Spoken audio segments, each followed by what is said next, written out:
Okay, so we're gonna have debate slash conversation about Star Wars, but in particular the trilogy, or sorry, the sequel trilogy, the two mains, because, well, on Facebook we kind of came to that we disagreed quite a lot, and I proposed to do a stream, and you agreed to that, and now we're here.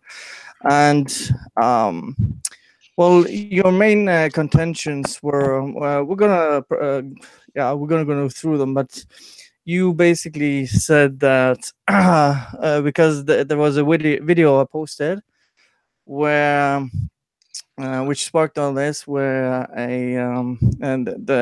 they're gonna cast a new black female lead. And my argument is that the new sequel trilogy has forced diversity, and that Ray is a Mary Sue. That's my perspective. People who watch my channel know my views on this, but perhaps you could emphasize your views on this. Well, first of all, I'd like to introduce myself on YouTube. I'm known as the VGC. If you want to go ahead and check that out. Um, Essentially, I've been paying very close attention to Lucasfilm, Kathleen Kennedy, Ryan Johnson, J.J. Abrams, Colin Trevorrow, Ron Howard, the directors, the producers of the Star Wars films. And I feel that people are misunderstanding what is happening because they see something that websites like blogs, journals, whatever other YouTubers will say, and they interpret what's happening, and it's actually very different than what Lucasfilm is actually doing. So, for instance, I think what I was trying to get across on Facebook, when they are casting a new lead and it happens to be a black female, that's not forced diversity. Forced diversity is saying, okay, we have this thing and we don't know what to do with it, so we're just going to throw in a bunch of minorities into the film just because we can. Star Wars isn't like that, where you have to force your diversity. Star Wars has always been diverse in the sense that any character can be any particular person. So when they say, okay, we need 4 new characters, let's just make this guy an alien, or let's take this guy and make that a droid. Let's give this guy, he can be a white male, and this person, that can be a black female. That's not forced diversity, that's just casting people, in the sense that when you write a story, you can make any character whoever you want to be. Star Wars does that naturally, and you can see the progression in each film, where in the 70s in the first film, low budget, not too many people they can get, so they just hired, and Lucas basically wrote every character as either a male or a white male, and then he had the idea to make sure that he had at least one female lead, and that was what he wanted to do with Princess Leia, because he always felt that he would have a strong female lead. And then that continued in the next film when it's like, okay, let's add Lando. Oh, we can get Billy D. Williams. That'll be great. Let's include that guy. And then in Return of the Jedi, they were always trying to get in female pilots, but they unfortunately didn't make the cut.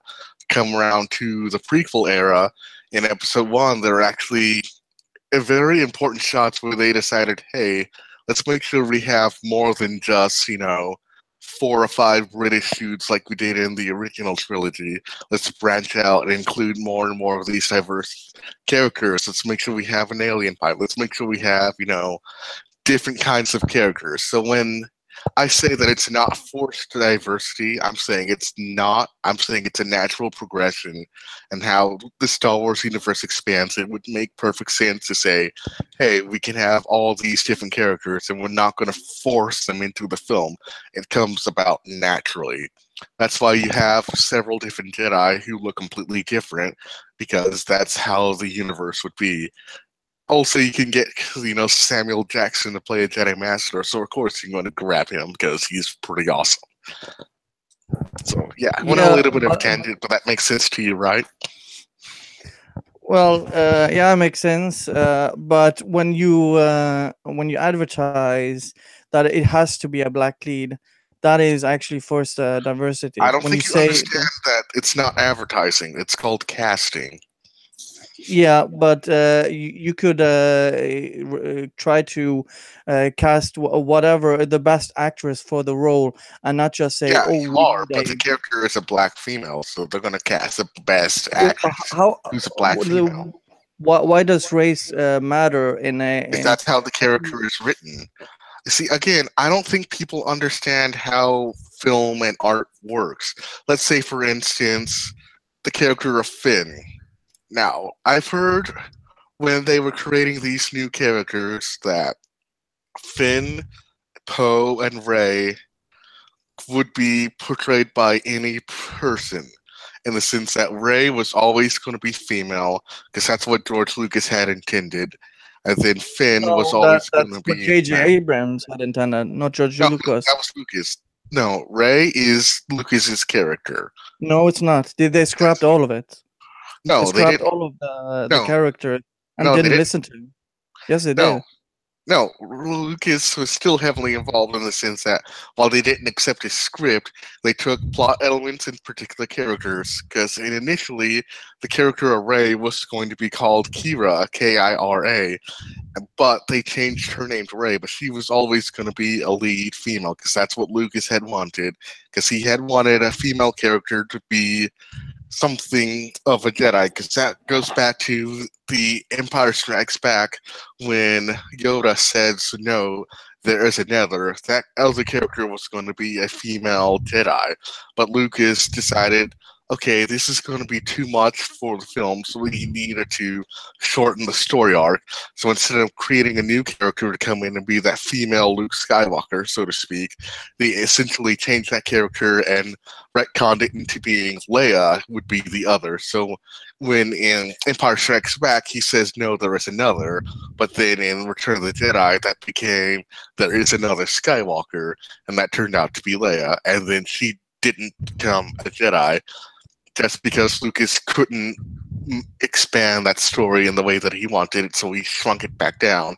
But then in Return of the not Return, the Last Jedi, we actually see Leia exude her space force powers, which everyone doesn't care about, but that's beside the point. But Rey was always going to be female, and then Finn was always going to be male. And in that sense, you could say, okay, it's a blank slate. Let's make these characters whoever you want. So you cast and you bring in the person who best fits that role. That's fine. But when it comes to a different character, if they say, hey, we need 4 new characters, let's make them each diverse. Let's get this guy to be an alien, this guy to be a droid, this guy can be a white male, this guy can be a white female. That's not forced diversity. That's called writing a character. Now, you are correct when you say their race isn't their character. And that's exactly true, but that's not what they're casting. When they cast a black female, they're not saying, oh, this character is only a black female. I think that's something everyone missed, especially on that Facebook post. That's just a description of the person. Let's say, for instance, in the upcoming Han Solo film, they had to recast a particular character for a bald Bettany because the original actor couldn't make the role. The original actor was a black male, but since the actor was busy with another projects, and Miller and Laura got fired and Ron Howard got brought on, they had to recast that role, and that role went to a white guy. That's essentially saying, okay, we originally wanted this black male to be this character, but this isn't working out. We need to hire whoever we can. Oh, the best guy we can get is Paul Bettany. Let's put him in this role. And the film remains the same, just a swapping of the actors. In this particular situation, they're saying, hey, we want this black female to be in this role. That's not a characteristic, that's just her character description. She's a black female. That's no different than saying, okay, for the role of Count Dooku, we need an older white guy, kind of like a Merlin character. So it would not work if Count Dooku was a black guy because they want to go for that Merlin archetype, like the Gandalf, the older wizard, has the gray hair and he's old and wise. That's what they were going for with that character. Now, when it comes to casting, that's not to say you have to say, oh, we want this person to be black, this person to be a droid, this person to be an alien. You don't have to do that.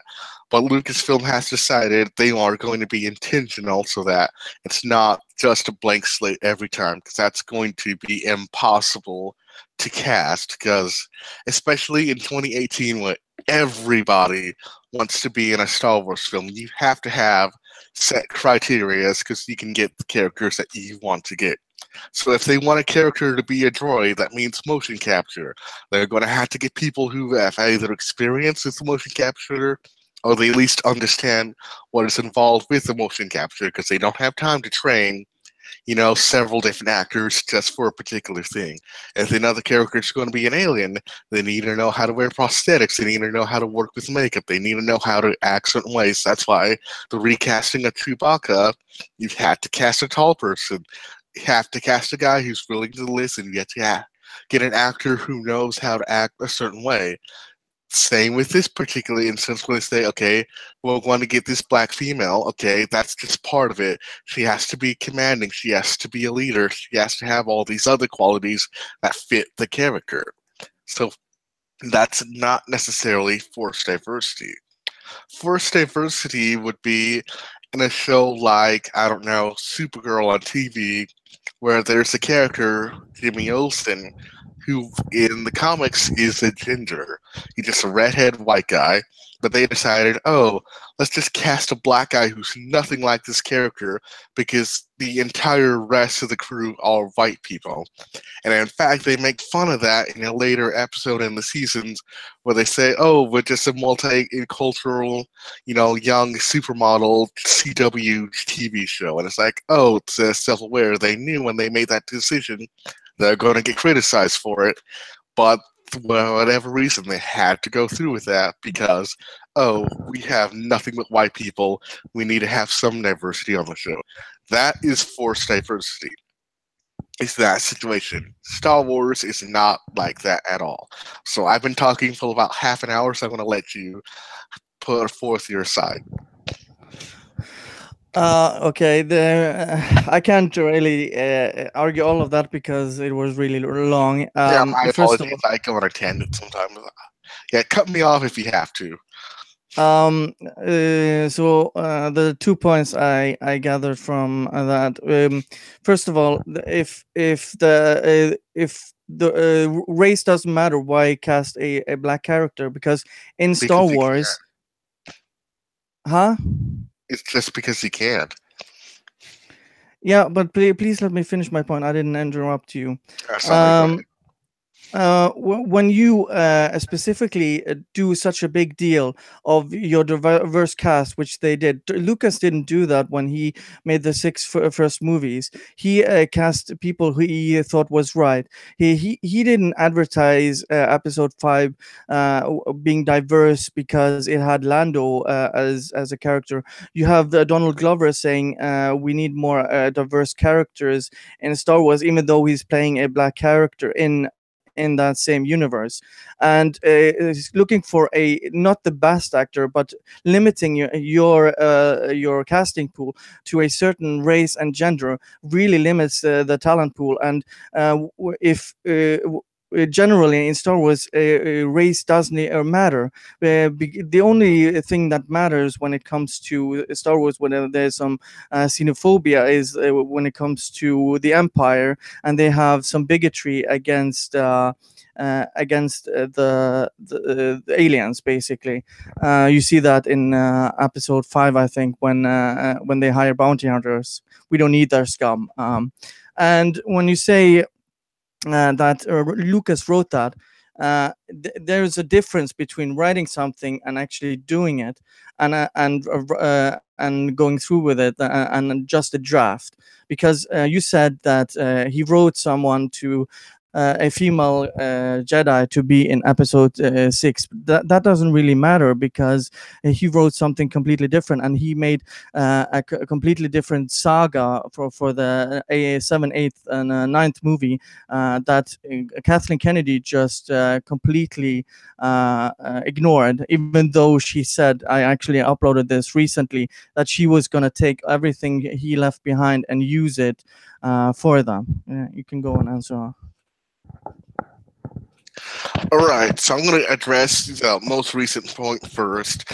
Kathleen Kennedy actually is following through on what she said, because, for instance, the Han Solo movie, that entire film was something Lucas was going to do before 7, 8, and 9, because that's why he hired Lawrence Kasdan to write a Han Solo movie.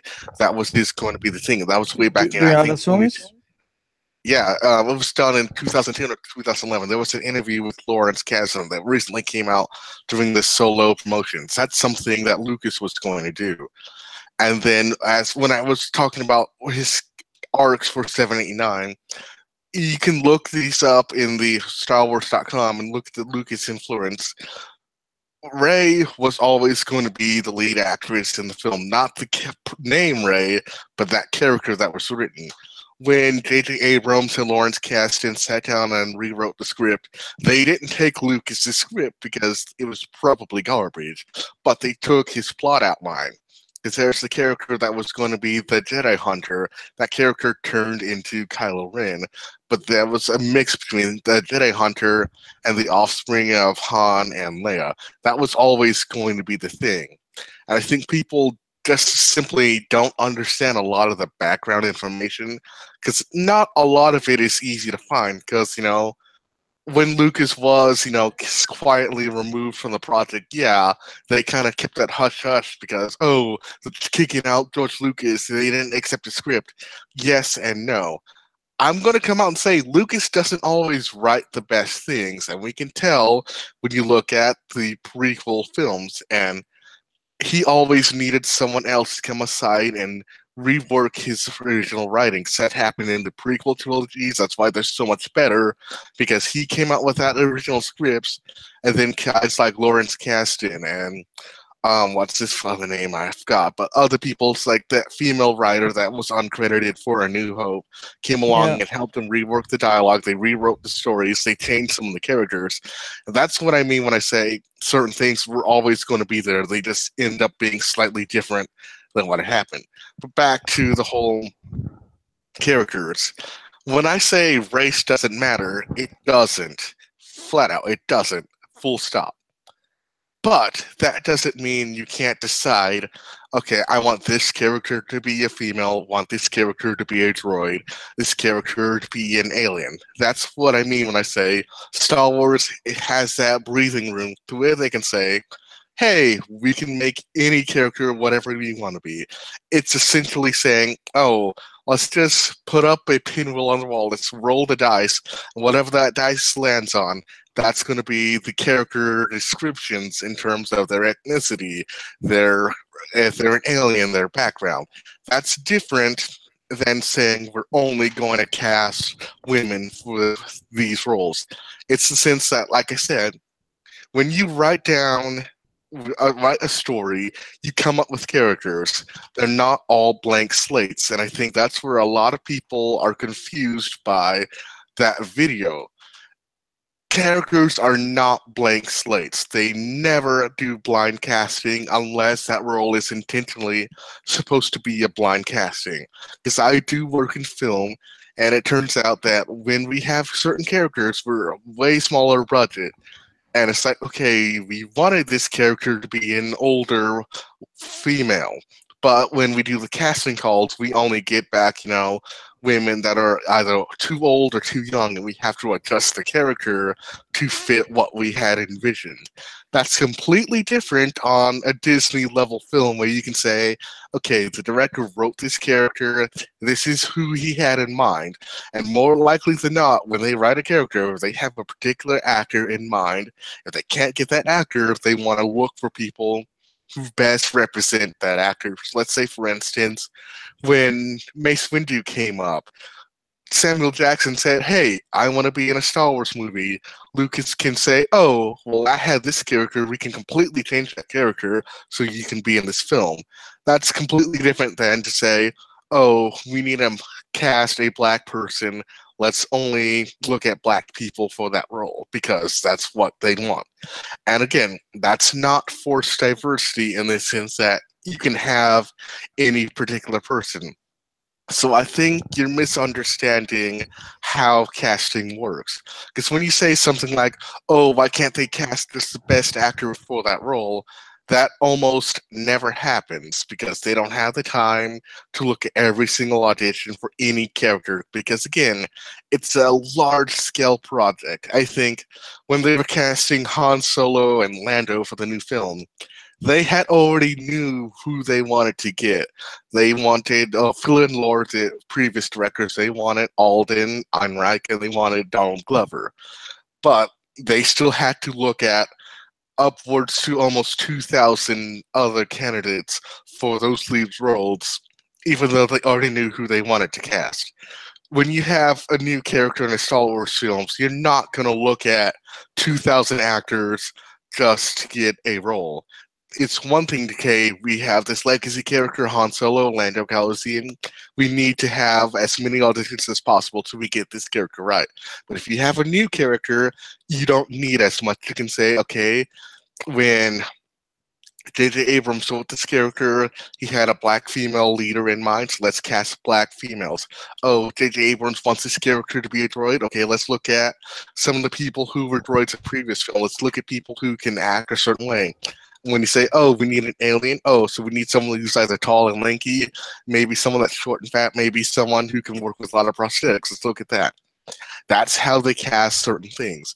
So they're not actively promoting diversity in the sense that what you had said about, Donald Glover saying that they needed, X amount of black characters in Star Wars. What an actor says on SNL or in an interview, that's not the same as Lucasfilm coming out and saying. Because if you pay attention, Lucasfilm as an entity has never said they needed this type of diversity. Now, J.J. Abrams may Yes, they have. have. No, Yes, they J.J. have, because there is affirmative action actually that J.J. Abrams said that they are actually have affirmative action when it comes to casting. So Yeah, they, but they that's for are him actually looking. products. Yeah, but That's not he Lucasfilm is policy. involved. That's J.J. Abrams. That's Bad Yeah, but Robot. that also goes for Disney. Kathleen No, no, Kennedy has said Disney this. is above his pay grade. So, I Kathleen mean, Kennedy has said this, that they're gonna have strong female characters, even though Leia and Mon Mothma and Padme were, according to her, not strong characters. And you no, that's said, not what she said. They're just eh, having more. Let's say, put it into perspective. How many lines did Mon Mothma have in Return of the Jedi? doesn't really matter because Yes, she it was a does. leader. No, No, it doesn't. she was a leader, but for the role, she So had a very small how role. many lines did Darth Sidious have? Darth Sidious had way more, unless you want to talk about Episode 5. In Episode 5, he had relatively the same amount as Mon Mothma did in Episode 6. He didn't have that much of a bigger role than her. And you No, said Sidious, that the Emperor had a much bigger role than Mon Mothma did, especially in Return of the Jedi. In fact, the entire series of the Vader and Luke Skywalker story arc is leading up to him. So when they needed to cast an actor, that could have been a black character, but no, Lucas wanted Ian McDiarmid because he knew him and he had seen him act before. So when he called him up, he said, actually he cast someone else first, and Ian McDermott got the role no, afterwards. in Episode 5, they just had a stand-in who was actually a female, and they put monkey eyes on her. That's not the same as actually casting for the role. Casting for the role, again, is very different than saying, "Oh, we have a blank slate, let's just find whoever we want." And again, when it comes to J.J. Abrams saying, "Oh, we want to have, let's get this second set director to be a female," and they make an announcement about that, that's just a farce. That's unimportant. That's just Even though she has the Forces female T-shirts, and you said that's a that Nike campaign. That's completely irrelevant. still she's pro diversity, and you said that that Kathleen Kennedy was proof that they kept the originality. Why did they boot Legends, and why and the Because it prequels was too actually? big Can to I keep please? up with. Can I please? Yeah, go ahead. Can I please? And you said that Lucas may not everything he writes isn't good. That may be true, but he still wrote the original trilogy. The prequels, even though you hate them or you like them, they are more original than Episode 7 is, because Episode 7 is just a copycat of Episode 4.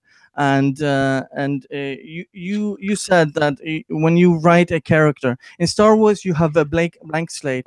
No, you The don't. only Yes, you do. No, you When don't. you write That's in not how they write no, stories. That's not a blank slate. when you write a new character, you have a blank slate, and when you have 30 years between Episode 6 and Episode 7, you can basically write whatever gender or race you want. But when you write a character, you don't start off with the race of the character. If you do that, that is actually a forced diversity. If you do No. that with that mindset, yes, you do. When you have an entire galaxy, you write a good character first, and then you look. Maybe this person is a black character, an Asian, or whatever, and Hmm. that's how you do good stories. Not like they did Not with really. Last Jedi and Episode 7. Go on. Again, I think you're misunderstanding how you write stories. Because when writers write, they have a vision in mind. So when you say, oh, you do that stuff last, okay, so what character do they see when they're envisioning the story? So you say, let's make a story first. That What vision character do changes. they envision? Because when they think of a character, they know what that character looks like. And if you're saying, oh, we do all that race stuff and ethnic stuff last, then you're basically saying these writers have a default in the mind of what that character should be. And then after the fact, it's like, oh, let me change up this character so then we can put it out there. That would be first diversity, where diversity is an afterthought. And it's like, oh, I just need to create a character and then, oh, we need a black character. Let's make this guy a black guy. Oh, we need a droid. Let's make this character a droid. That's forced diversity. But when you start with, if you're going to say we have a blank slate, you can say, okay, I need a general. Okay, let's make a black general, and that's all you give to the description. But his character comes out of being the general, not coming out of being black. That's the difference. So when you have this particular female lead, the character isn't black. That's just a description of who she is. That's what the director or writer envisions when he sees this character. So when George Lucas says, I envisioned an emperor who's, has facial scars, he has a bunch of physical ailments, that's describing the character, but that's not who the character is. Let's say, for instance, with concept art, when they they draw out a particular character, you have to have a description, because that description determines, okay, what they look like, their armor, what they wear, how they walk, how they dress. All that stuff is mapped out when you want to cast a character. So when you create a character, we do this for all the films. Let's say, for instance, we need an old professor. Okay, old is already a character description. So, okay, he's old. What does he wear? Does he have glasses or not? Does he have gray hair? Is he bald? What's his skin tone? What's his complexion? What type of shoes would he wear? Does he have a bow tie? Does he walk with a cane? All these things are thought up when you come up with a character. Your race, your ethnicity, if you're a droid, all that stuff comes up first. That's how you build a character and branch out. That's when you can say, okay, like for instance with Saul Guerrera, when they cast a character, you can write a character, and then Lucasfilm said, hey, this character kind of matches the description of another character that we had in the Clone Wars. Let's put in this particular character into this role here, because that's what fits. That's how Star Wars operates. So when Lucas writes a character, and then that character says, oh, wait, we have a character in the Legends canon that we can bring out. Then they can put that character in place, and a lot of which that's they going to be which happening which in they the threw solo out. movie. They threw out Legends, and No, now they didn't. the yes, they No, did. It's an do you uncanon. No, understand? it's not canon. No, no. Do you understand what canon is to Lucasfilm? Yeah, I know, I know. Okay, explain that to me, because I want to see where you're coming from, so I can hopefully we can find common ground. Disney said, along with Kathleen Kennedy, when the deal was made, all the books, except for the novels for the movies, everything, just the movies, the TV series that was Clone Wars back then, and the novels were canon. Everything else were not canon. So they threw out all the Legends comics. They threw out Thrawn. They threw out the Rule of Two with Darth Bane. They threw out Mhm. everything. The Old Republic as well. With they did that, and they're probably going to do a series, but it's not canon right now. All right, so again, I think there's a misunderstanding what they consider legends and what's canon. So the expanded universe was too far broad and too defined in the wrong direction, because even Lucas contradicted that stuff all the time with his films, because there were books about the Clone Wars, there were books about Anakin turning to the dark side that was already being scrapped when Lucas rewrote or wrote the prequels and whatnot. So when Disney was sold or bought Star Wars, they decided we can't adapt this content, so we're just going to consider it legends, and we're just going to move away from that. So if something doesn't contradict, it can still happen. For instance, with the Rule of Two, that was already established in the movies. So where that doesn't contradict that Bane novelization, the Bane novelization is still canon. It's considered a legend The, until the film yeah, contradicts. the story still doesn't count. No, it The does, story because he was that even brought no, back in the Clone because Wars. Bane is only you only see him once, and you don't. The story that is written about him doesn't exist in the canon. Unless it's contradicted, it's still reference. Let's say, for instance, the Thrawn character. They wrote. They brought the same author who wrote the Heir to the Empire and that whole trilogy.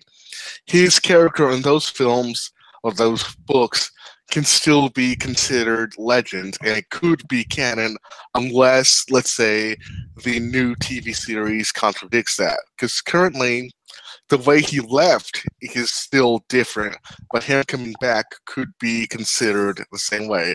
Because as far as I know, it doesn't necessarily contradict, Shatterpoint in the Bloodlines in that instance. But for Lucas, they just don't want to be beholden to that story arc. So when they say, okay, let's take this particular ship from cannons, let's take this particular force power, like most of Kylo Ren's force powers are straight out of the Knights of the Old Republic, that story arc, and then Yeah, but so that's when they do. it's still not canon. They're implementing things Yes, that people have wrote before them. Those stories doesn't mean they're yeah, canon. but it's They're not canon thrown out. after That's they my point. implement them. It's not thrown out. It's still there because they keep track of all that When it's stuff. They're just convenient to them. When it's Yeah, it convenient has to to be them. convenient to them. That's the problem. Expanding the universe wasn't convenient because it's too far stretched. You have too many characters, too many things that contradict itself already in that timeline. That's why Leland Chase had the holocron, just to say movies first and then whatever doesn't contradict the movies. And moving forward, it's that same thing, but they are trying to bring in as much stuff from Legends without contradicting. But when it does, let's say, for instance, like a character like Mara Jade or Jason and Jaina Solo or Ben Skywalker, those characters are never going to happen. Luke Skywalker, as far as we know, didn't get married, but elements of those stories still could have taken place. So that's Yeah. what So Star Wars canon again, is. they're ripping them off, using No, them they're not when ripping it's them off. convenient. They're using it. They're implementing it as best as they could. Because, spoiler alert, most of the expanded universe was garbage anyway. Because you But had that's too many. subjective, though. No, it's fact. They had too many writers. They didn't talk with each other. Some characters had to be written a certain way, then they completely changed in the next series. Different novels, they had too much spread out. They just could not keep track of it all. So instead of trying to say all of this happened, they just said, you know what? we're just going to continue as if Luke is just still here, and if the movies comes first, if they don't contradict, it's fine. So that being said, again, going back to diversity, it's not story first, then we make characteristics. You have to start with the character.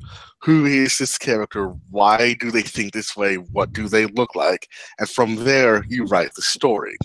So when Okay, they cast a character, like, go ahead. What was the question?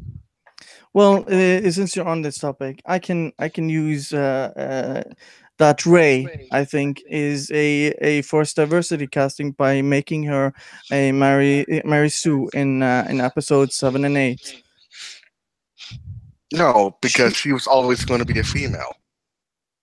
yeah, but she no one of the other characters are that strong as her without any Oh, Kylo training, Ren any is. explanation. You No, see? he Yeah. lost to her twice, No, he didn't. and yes, Only he did. once. And that No, wasn't because he was somehow better than him. They were equally matched. No, they weren't. She won, and in the second movie, she forced pushed won that battle because she disappeared and he was still out. So she won twice and saved No, him as that's well not a in the throne room scene. And so, can you explain to me how yes, she can fly the Millennium Falcon without flying it first, without a because that's co-pilot, the and ship. flying? That's the ship. Can I please Okay, let's just ask do a one question at a time because it's going to be too hard to get all of them. So just ask me a question and then I'll answer it. Then you can ask me another one. Yeah, If that works. I'm asking you, Okay. why? How can she fly the Millennium Falcon without a co-pilot, and she can fix it better than Han, and do things that we've never seen in the Star Wars universe without ever flying it? How do you explain that? Oh, this reeks of you reading something online someone else has said because I've been asked those same questions every time I have this conversation. Okay, first of all, the Millennium Falcon is not special outside of its speed.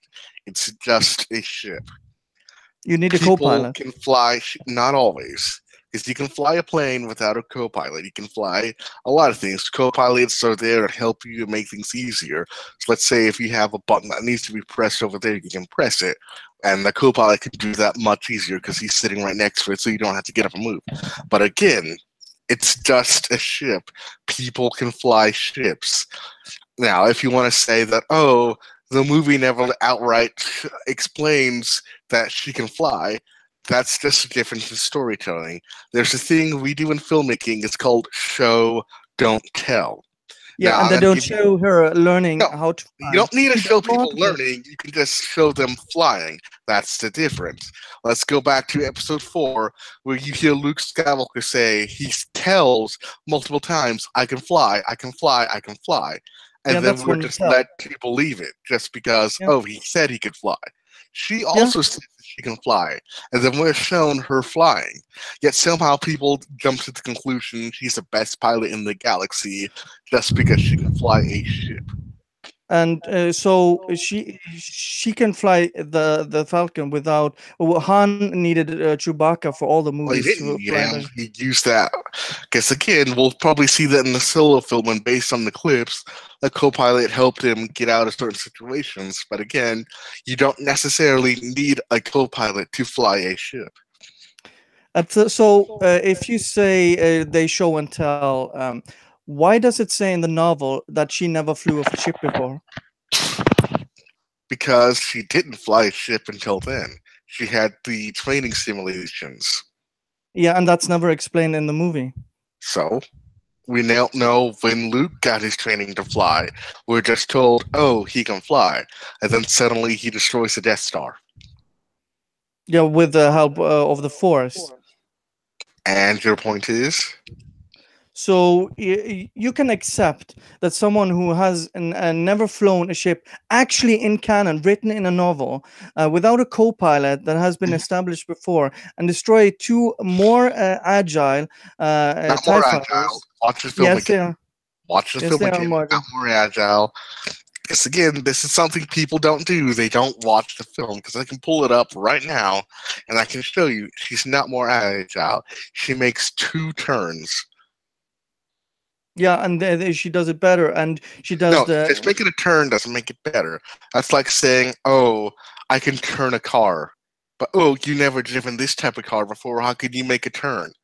So how That's does he all it shoot is. the Tie Fighter midair with the gun being stuck? That's a Mary Sue No, she just turned attribute. it off and it floated. And then when she did that move, she basically went straight up and then allowed the ship to deadfall. And if it's stuck in a certain position, all Finn did was just fire because it was in the same position. So 360 degrees. They just happen to Okay. have the perfect angle to hit that No, they waited until he was in range and then he fired when he couldn't make the shot. It's called discovering dead stick. So you think it's okay that Yes. you compare episode 4 with 7, even though it's explained several times that he can fly and that he has No, experience. it's told that he can fly, not Yeah, shown. and he says so. He says Yeah, he so. just so we just take his word for it. Because that even Han Solo didn't take his word for it when Luke said, "You better, cause That doesn't that's a matter bad pilot because he thought he myself." was a kid. He thought he was a kid, and Yeah, her never actually flying a plane and destroying 2 TIE fighters on her yeah. first try. Finn That is shot them fucking down, not incredible. her. No, Yeah, it's basic piloting. You watch the film again. She doesn't do anything out of the ordinary. She yes, she makes two does. banks. She even No, she makes fixes. two banks, and then she goes dead air, and then it gets shot. That's She not even extraordinary. she even fixes the plane or Yeah, the because Millennium she knew Falcon what to better. do. That's not doing it better than Han Solo. She's She was never been aware. on the Millennium Falcon Yes, she before. How the had. fuck?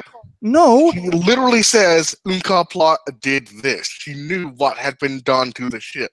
She knew the ship was garbage. She had been there before. And if you want to go into the novelizations, it even says that she helped make those repairs. And even on top of that, she spent her entire life taking apart Star Destroyers. I think we can make the conclusion that we can infer based on what we see on the film, she clearly knew her way around the ship. She knew how to take out certain parts and knew how to break things down. So when she gets on the Millennium Falcon, having the knowledge that, okay, this person did certain things to the ship, I knew how to undo that. That's not so making her better than hold on, had. hold That's on. just more information than had at the 5 seconds of being on the ship.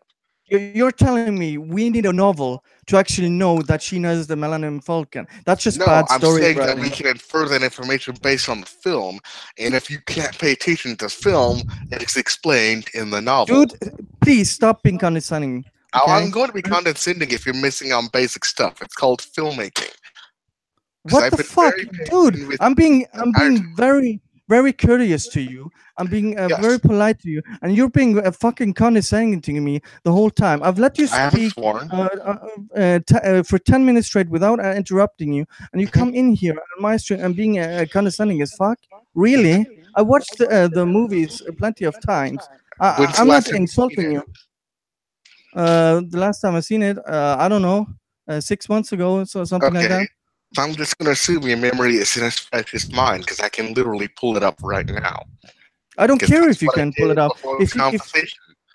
if you need a novel to explain that You she don't need a knows her way, novel. yes, you do, because No. she does. Yes, you do. She doesn't say in the movie that she knows the Falcon like she does. She doesn't Yes, she know literally any. does. No, she never says it in any of the lines. And Yes, she literally did. I'm telling you, as someone who has the film right now, she says Unha plot put a compressor on the hyperdrive. That's why yeah, when she but she says doesn't I explain how she bypassed the knows it. compressor. Yes, she literally said he put this on the ship, therefore she Yeah, knew. but Hey, how you make get that modification. information? How you get that information? It Because she should be literally explained in the says it. movie. If you're gonna say that, oh, Luke says he can pilot, why can't we take her word when she said, "Hey, these modifications were done"?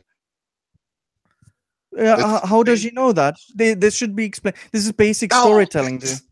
this is called people needing to be spoon-fed information instead of saying, "Hey, No, it's she not. said It's basic this." storytelling. Oh, I don't think you understand filmmaking if you understand casting either. If she Oh, says, fuck you, "Hey," man. no, listen. If the character says something, we'll say, "Okay, she must have this information." So when Luke says, "Hey, I'm not a bad pilot," we can say, "Oh, he must know how to fly."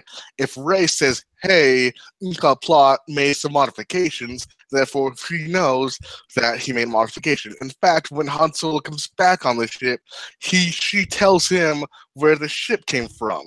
Han didn't know that information, but she did. She knew that Yeah, she because could she was on a translate. planet. What? Because she was on a planet. So Yeah. since we can't get to common ground here, let's go to the next No, thing. we can't. I'm saying the film says this. You haven't seen the film in 6 months. So what you're basically saying is when I tell you, "Hey, this happened in the film," you say, "No, it didn't." That's not on me. That's on you to go back and watch the film and say, "Oh, this information is actually there. I just don't Not when it's remember it because it's been explained. six Not when months." it's not explained. You No, I cannot. literally just told you it was explained, and you're saying it's not explained because you don't It's remember. no, it's not Watch explained. the It's film again. mentioned. It's Watch the film mentioned. again. So is she able to shoot trained stormtroopers without any training? Because the first shot she shoots actually goes blank because the safety is on, and she kills 2 or 3 stormtroopers. How do you explain that? Because when Han handed her the gun, she says, "I know how to use it," and just point and pull the trigger. That's all we need to know about her character. It's like, oh, it's a bad guy. Oh, I'm gonna shoot the guy because she had a better weapon than they did. She set a better angle. That's all it is. She shoots 3 guys. Meanwhile, you have Luke Skywalker, in Episode 4, doing the same thing. Oh, I have a She weapon. di- I'm she, gonna she point at the didn't bad one guys. shot one kill them.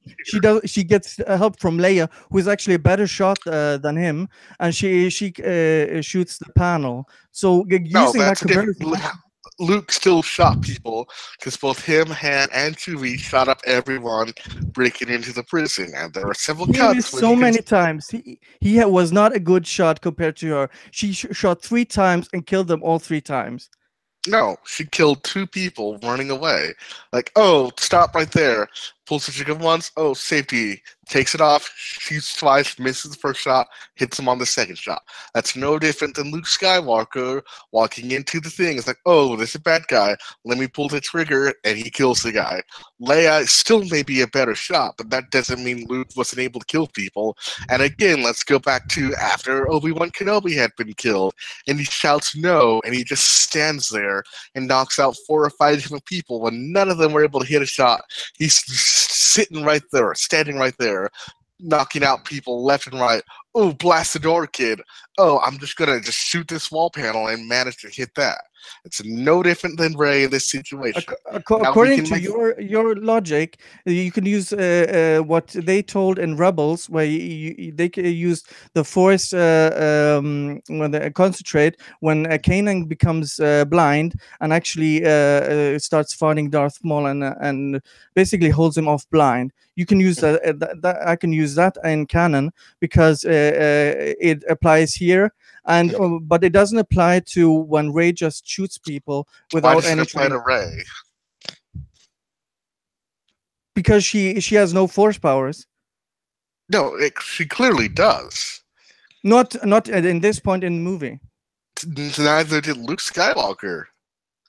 Yes, he did, because right after he says, "Run, Luke, run."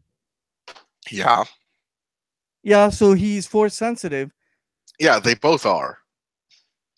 You don't know that until No, later we into do the know that movie, Ray. because when Rey touched the lightsaber, and then she has a conversation Obi-Wan with Maz says Kanata. that his father was a Jedi master in the beginning of the movie, so you know he's force sensitive. You don't know this with Rey. Yes, we do know that when she touched the lightsaber. That's later in the movie. Yeah, right before the battle. Yeah, but that doesn't mean she knows how to use it. That just proves my point. This is the She doesn't know how. about the Force. She may not know how to manipulate the Force, but that doesn't mean she doesn't have the Force flowing through her. Because let's say, for instance, Luke Skywalker had maybe, let's give him a couple hours of a lesson, and the only thing he was able to do was let go, and the Force was able to flow through him, and he was able to block those blaster bolts. Not on his own, but the Force flowing through him. Because this is very important, because that's the same thing that happens with Rey at the end of the film. When Luke is going up against that battle droid, when the blast shield is up, that's just him looking at the droid and anticipating where the blaster bolts are going. When the blast shield goes down, he gets hit immediately. Obi-Wan tells him, let go of the conscious feeling and let the Force flow through you. And then he does that. At that point, that's not Luke Skywalker acting out, because he later says, I can actually feel something working through me. That was Yeah, the and you know the Force. difference? He had guidance, she did not. Yeah, she did have guidance. No, she didn't. No, she had that brief example from Miles Kanata talking about the Force. Then again, later on in the film, she, when Kylo Ren tells her, "You need a teacher. I can show you the ways of the Force." This is very important. That's the same type of moment that happens when Luke Skywalker had the blast shield down. She calmly says the Force, closes her eyes, calms herself, and allows the Force to work through her. That's why she wins the fight. Not because she gets some special training, not because she's such a good combatant. It's because the Force was working within her. She allowed herself to be a willing vessel of the Force.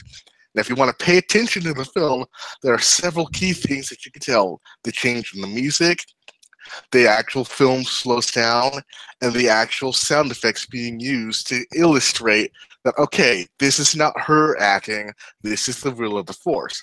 Go back to episode 4 with Obi-Wan Kenobi. Obi-Wan literally says, when Luke asks, can the Force control people, and Obi-Wan says partially, a Jedi will allow the Force to partially move, the Force will move their actions. That's what Rey was doing. That's She not doesn't something know you how need to to do be that. trained to. That's, no, Yes, she she do. does. That's something that she was able to She do. doesn't know how to handle a lightsaber. No, who said that? So why can she handle it and defeat Kylo Ren then? Watch the fight. Again, this is what frustrates people when you make assumptions on something that's not in the I'm film. not making assumptions. I'm making observations. Poor observations. Watch how she Again, fights. fuck you with the She's condescension. No, I watch watched the the same film. movie You as. said you like Star Wars. You said you watch these films more times than you count. Yet you're missing out on basic things that are in the film. So forgive me for saying watch the film again if you're missing on this information. Instead of reading stuff online and just saying what everyone else says, actually observe Holy what shit. happens on the film. You're on your own plane when it comes to this stuff. Jesus Yes, Christ. because I actually know film. No, Again, I you don't work know. on. I've been watching Star Wars way more So than you what have. the I fuck watch does the that stuff mean? frame by You frame. don't know, just because you work on film doesn't mean you know everything. Clearly, you don't know things because I'm telling you what happens on film. If you want to bring up the film, I can go through frame by frame, time code by time code, and explain to you exactly what is happening. But you don't, because you haven't seen the film. You just write it off, and then you assume that Yes, everyone I else have has seen told the you film. stuff. When's the last time you've seen it? I said like 6 months ago or something. Okay, so maybe your memory isn't as fresh as mine would be, having seen it more recently. Again, I have it up right now, so I can show you if you want. We can go I time can't code by because time code. because it's copyright. I'm telling you, You don't have to show Kylo. it. You can just bring it up in terms like on the back of the background. God damn it! First of all, Kylo Ren is taught by Snoke and Luke Skywalker, the two most powerful beings, Force users in the galaxy, and Oh, he and tell can't beat. And he can beat an untrained, who said she's force untrained. sensitive user. Huh? Again, people are misunderstanding what training is. Okay, look back to the prequels. What was the majority of training for Anakin Skywalker? He had 10 years of training with Obi-Wan before episode 2, and he lost the big fight, even though he was supposed to be the strongest one. And Why do you also think in that is? because he wasn't trained well enough in the Force. He was Wasn't. he was up on up to a superior foe who was Count Dooku, who was way stronger than him, and he beat both Obi-Wan and Anakin very easily. And that should have been the same thing with Rey. That would actually have made her a character arc more interesting than just beating Kylo Ren in the first try. Okay, but here's are several things you're missing out on, especially with Kylo Ren, because that's something that, thank goodness, Ryan Johnson helped fix in the next film. And I will definitely agree with you that Rey isn't as compelling as she should be, and the reason is that she has very little consequences. That doesn't make her a Mary Sue. Yes, That it just does. means no. Let me finish. When you're a Mary Sue, you can just do everything. Oh, Rey has failures. Rey has doubts. Rey doesn't do everything right. When? It's just like flying, for instance. Everyone says she's a great pilot, but she spends the first part of the fight just driving into the ground. I wouldn't say Mary Sue would do that. Now, when it So a comes few to seconds, when starting the plane is a failure, even though she blasts all the TIE fighters out of the sky. no, she doesn't blast anyone. Finn does. Yeah, but it's in the same plane. She guides No, him so she's that just flying. It's like open air. That's the difference. But no, back to the Kylo Ren fight. There are several key things that people just keep ignoring when that fight. First of all, we have the fact that he just killed Han Solo. Now, we can tell based on what, ignoring The Last Jedi, what we learned from that, solely based in The Force Awakens, we can tell that it did not have the effect that we assumed it would.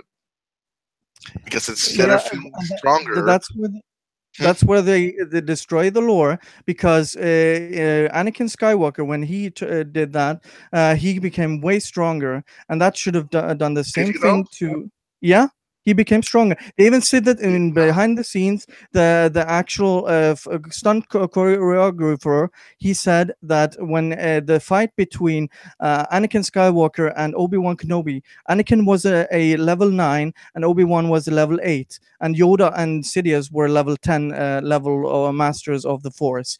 And because of Anakin's arrogance, he lost that fight. Or would you just say that he was unbalanced? No, he was stronger. He was cocky. Does that not mean anything? I'm saying he was unbalanced. No, That's he the wasn't difference. unbalanced. He just choked out his wife. He was angry. But again, unbalanced. No, it Obi-Wan doesn't mean was not. unbalanced. He Yes, was it cocky. does. No, there's a difference. Anakin's You, abilities has is different from being balanced with the Force. Does that make sense to you? no, it does make sense because he was powerful with the dark side and had turned completely to the dark side. And Yeah, but that doesn't mean he was balanced. yes, it does. He was balanced in No, the dark side because no, he became no. stronger. The This is a choreographer even said this. misunderstanding. Well, first of all, the choreographer doesn't know jack about the Force. I know the guy.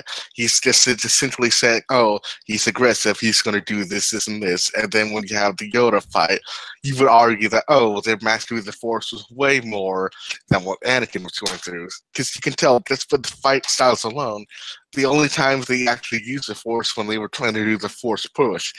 But with Anakin and Sidious, the entire back half of that fight was nothing but Force abilities. Whereas with Anakin and Obi-Wan, they were relying solely on their skills with the lightsaber, which is essentially saying it's actually a reversal of the fight with Yoda and Tyrannus in Episode 2. And again, that's up to Lucas, who wants to say, "Oh, let's just have this." But again, that's not to say he was balanced, because think about this. Anakin went from killing a Sith Lord and then let's say a week later, killing hundreds of Jedi, nearly killing his wife, turning his back on everything that he wanted, joining the dark side, and then having to face his master. He was conflicted. He was not in the right state of being. Had he had been, he would have easily defeated his old master. But he No, was not balanced in the sense that the force inside him was not resonating with him. Does that make sense? no, it does make sense because he was completely in tune with the Force. He wasn't No, unbalanced. You're he just making wasn't. things up. That's no. Watch the films again.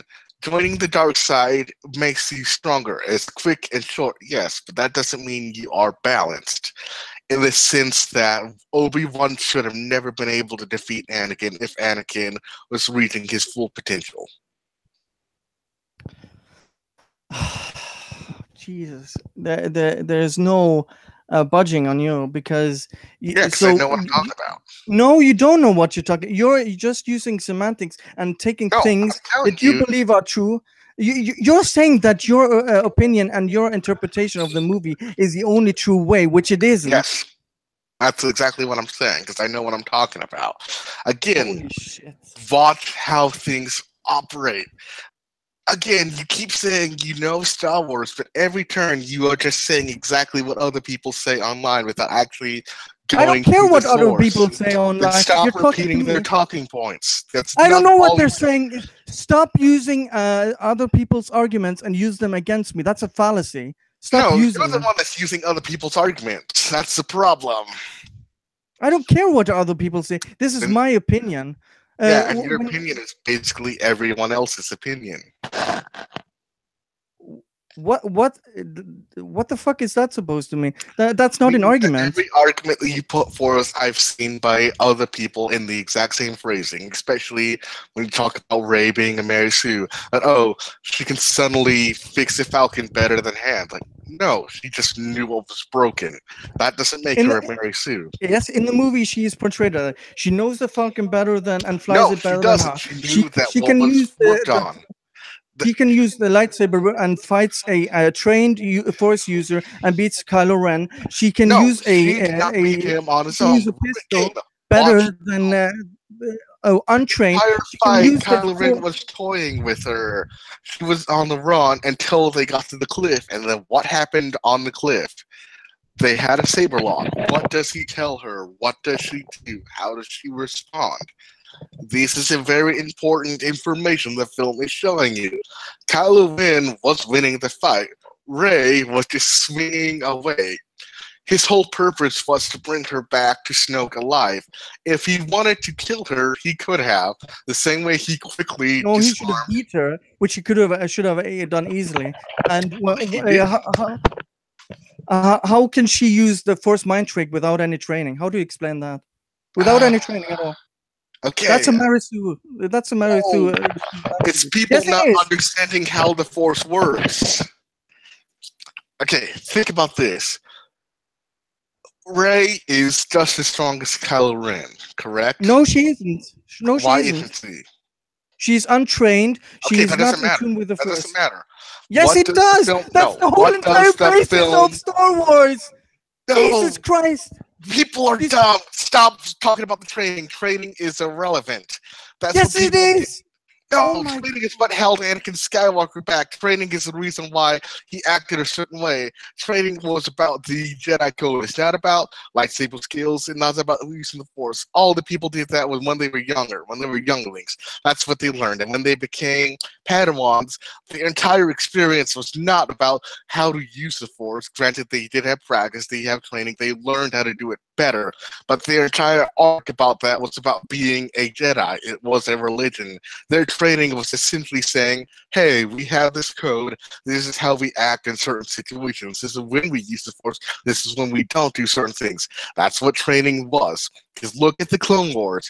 What training techniques, instead of a varying degree of Anakin saying, oh, let's do this particular tactic, was with Ahsoka. No, Ahsoka's training was an experience learning how the Jedi operate. It wasn't about, oh, let me use this particular first power. Let me learn this technique. That was stuff when she was a youngling. That's what she learned beforehand. The training for Jedi was almost always about how to be a Jedi, how to follow the Jedi religion. So and be ignore the trained. training. That's the basic thing that's been through the six first movies and the Clone Wars series was that they to become stronger in the Force, you needed training. In Episode 5, No. Luke needed to train, or between 5 and 6, Luke became way stronger because he trained in the ways of the Force. Same Not even the though ways they of the did a Force. terrible What in was a his terrible. training on Dagobah? Think about this. What was he doing on Dagobah? What was Yoda trying to teach him?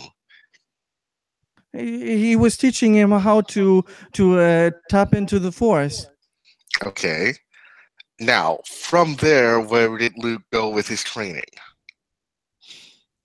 Well, Luke became stronger. He knew how to jump faster, jump higher, and also he learned the lesson in the cave.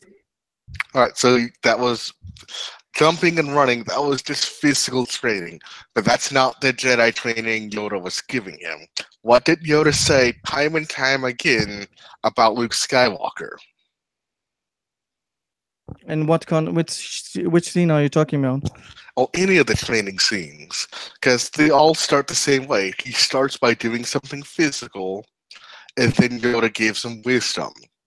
The physical training already spits in the face of whatever canon you assume about the prequels, because he trained in under a few weeks and then was able to physically challenge Vader. So, No, because he lost. He lost now think about this. Why did he lose? because he was weaker than No, Vader. no, no, no. Think about this. Why did he lose? He was weaker than No, Vader. no, it's not about being weaker. It was Yes, about it his is. mindset. No, he was No, it weaker wasn't than. about physical. That's again, Yes, people it keep is. misunderstanding this. It wasn't about Luke's physical abilities, because that in and of itself he would lose from the get go because he had a few weeks of training. Vader was toying with him Yeah, but think about this: why did Luke Skywalker lose? he was weaker. I'm gonna No, use it's the not same. about physical weakness. Again, you're Yes, it is. misunderstanding. If No, that you're was misunderstanding. why did Yoda not want Luke to leave? Because it was about the physical training. Because he didn't know the future and he wasn't ready for to face Vader. Yeah, He wasn't mentally. strong enough. No, he wasn't Mentally. strong enough physically. No. No, Why do you think Yoda didn't want Luke to train in the first place? It wasn't about his physical, because he even says that it's not about this crude matter. That's not, again, people have a misunderstanding of what Luke was being trained. It was his mind. Learn to unlearn what you have learned. It's not about the physical, the forces around us, it binds us, it penetrates us. Yoda was teaching Luke something bigger than the physical. That's what people miss when it comes to Rey. They just assume, oh, it's about her physical ability to use the lightsaber. No, it's about her mindset. That's again, when she defeats Kylo, it's not because of her physical ability to use the lightsaber. It's by the fact that she was balanced, that she allowed the force to flow through her. Kylo Ren was unbalanced, and therefore he was defeated. As here again, from the chat here saying if it's the Force doing that and Rey is just being controlled by the Force, doesn't that make partially. her a passive character and her winning in spite of her choices? If it's the Force in the driver's seat, not her, that undercuts her stature as a protagonist with agency. I thought Rey came across as a very Mary Sue-ish in the Force Awakens, but much less so in the Last Jedi. That would be a Uh, fair assessment. I don't think she's a Mary Sue. I think J.J. Abrams completely underutilized her character. That's something that Ryan Johnson made much better in the second film. no, he destroyed every character in that No, movie. he improved every character. No, Yes. the movie was a rip-off from 6 and 5 in reverse order, where you Mhm, have a Battlestar Galactica episode. You destroy mhm. the character of Luke by trying to kill his nephew, Okay, and again, Luke was not trying to kill his nephew. he had a thought of Okay, oh, killing him. thought. That's completely different. So Vader, he thought that his nephew was worse than Vader, but just a 1 second, and he Not thinks just one he should second. kill him. No, he But had a thought. that is weak writing. He destroyed No, Luke's character. Luke Skywalker isn't who you think he is. Yes, That's it the is. problem. Okay, why do you You think Luke cannot tell me defeated what Vader he in the is and first he isn't to place? me. What You can't tell me what happened? he is. What happened when Luke defeated Vader? How does he get to that point? How Luke defeats Vader. Yes. he taps into his dark side and actually cuts his hand off. But in the end, Mhm. he doesn't kill him because he doesn't think he should. That's the way of the Jedi, and he doesn't want to kill his father. Yeah. The same thing happens when he is in Kylo Ren's room. He senses the dark thoughts in Kylo Ren, and listen to what he said. Luke literally says, "For a brief moment, I thought I could end it all, and then in that moment, I was left with nothing but That's weak shame and character writing. consequences." No, that's Yes, it is. continuation of Luke's character, because that's No, it's not. exactly the same thing that Luke did in Return of the Jedi. Why did he attack Vader using the dark side? Do you know why he didn't kill him? He didn't No, kill no. him Why did he because attack? That's what I'm saying. Why did Luke attack attack when? in Return of the Jedi? Like when he's Which underneath. there are two instances where he goes to attack. First, when he starts the fight, and the second one when he hides from him and he mentions Leia. Which one of Yeah, them are you talking about? yeah. Both reasons work. Both situations work. Why does Luke go on the offensive? Because they're trying to turn him to the dark side. No, but why? It's a specific reason that he attacks. He attacks because he wants to save his friends. Exactly. So, fast forward 30 years, and Luke is listening in or using the Force, looking into his nephew's mind, and he sees that Kylo Ren would become the evil that would destroy everything that he's worked to build. And he says, "Oh, I can stop that." How is that any different than when he attacked the Emperor or when he attacks Vader? Sorry, repeat that. I read something. Repeat the thing. Right. So when Kylo Ren was sleeping, or Ben Solo at the time, and Luke Skywalker was peering into his mind, he says, "Just for a moment, I thought I could stop it all and protect everything that I've ever built." How is that any different than Luke Skywalker attacking the Emperor to prevent the rebels from being destroyed, or attacking Vader to prevent Vader from going after Leia? Because after he chopped off the arm of Vader, he realized that violence wasn't the answer, and he had his redemption by being a true Jedi and not Mhm. doing what Vader ever did. With Yeah, this, and in, that's the in same with the, seven, in seven, they or regressed Han Solo as a character. They did the same with Luke in eight. It's nope. terrible movie writing where you How? make an iconic character with basically spitting in the face of everyone who watched it by throwing the lightsaber over the shoulder instead of the No, same okay. effect of that scene could have been by just dropping it, but they had to make the entire movie shitting on the fans that loved the original trilogy and even the prequels. They made Luke a shit character. They made Han Solo former shell of himself. They made Ray and Mary Sue, and the only good characters that have come out of these new movies isn't Captain Phasma, isn't Snoke, which is a fucking joke. No, It Snoke is is great. John Boyega. No, John Boyega's really that's the bad. worst because he's written badly in the Last Jedi. He was No, actually he's just a bad character in both films. Good well, that's casting, just something. bad character. Finn is Okay, we not a agree good on that. character. Okay, we agree on that. So Poe is the only character, and they just make him out to be. They constantly insult him by using his sex actually against him. Not really. In with a flyboy, hothead flyboy as a line in the Last Yeah, Jedi. that's no different than Han Solo calling Leia "Your Highness" or "Your Worshipfulness" or "Your That's a the title. Princess." That's a title. Yeah, but it's used as an insult. He's Yes. attacking her So. character and her status as royalty. That's right. It's So. no different than calling him a flyboy because, oh, he's a pilot, he's a hotshot, so I'm going to use that against him. No different than Han Solo saying, oh, she's a princess, she's royalty, your worshipfulness. It's the same thing. But again, I think you're misunderstanding character development and character arcs. Because think about this. How is the Luke Skywalker in The Last Jedi different than the character in Return of the Jedi? The It's only completely different. difference. What? Even Mark Hamill said it himself, who knows the character the best. He No, he said, doesn't. He's yes, in he does, favor and in of the several clone Luke interviews. Skywalker. He I doesn't have the even. clips on my channel. I have the clips Yes, on my I know. channel I've showing looked at him your that he channel. didn't agree and didn't recognize the character and thought it was a sham what Ryan Johnson was doing to his character.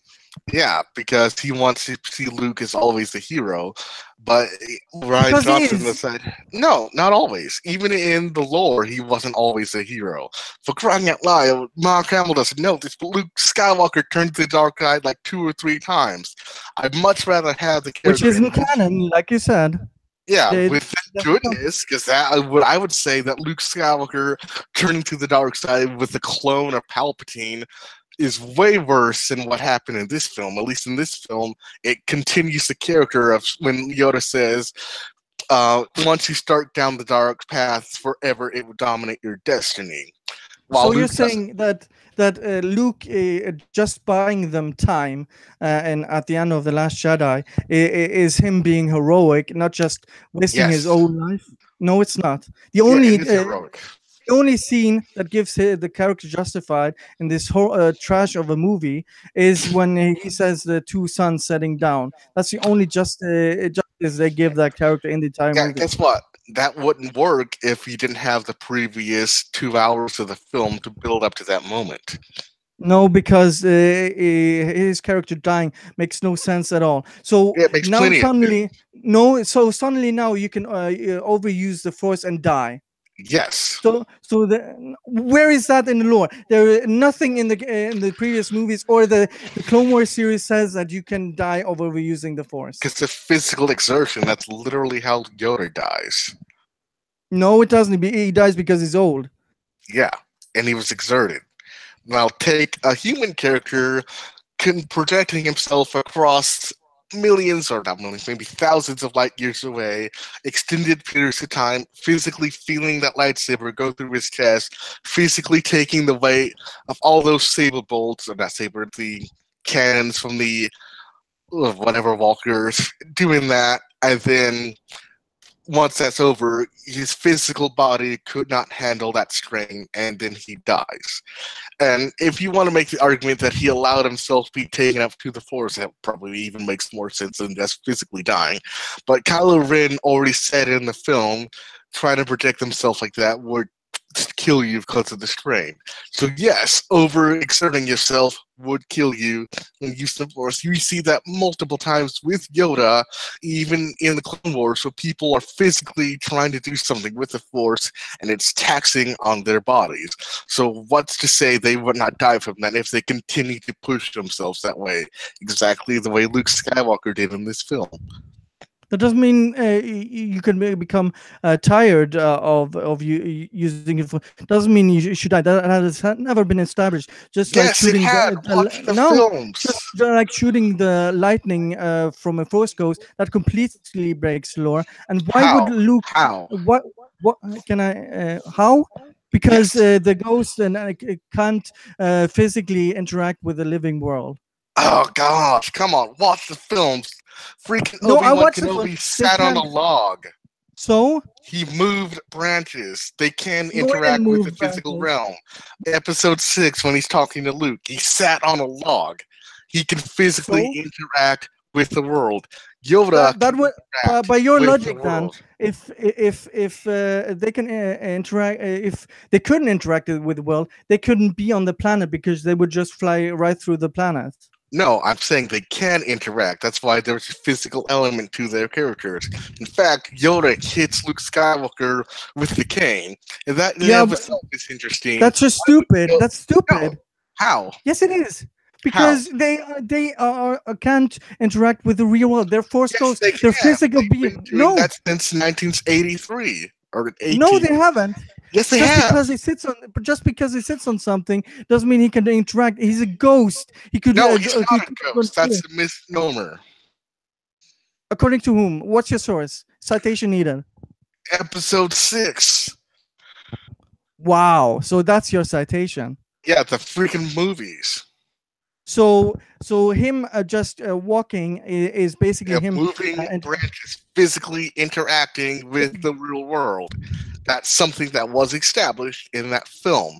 So when you come back to the next films and oh look, this character who is came back from the nether realms of the force physically interacting with characters, that's consistent in Star Wars. No, So it's don't not. tell me that oh it's stupid. It's like well Yes, it's it been is done stupid. before.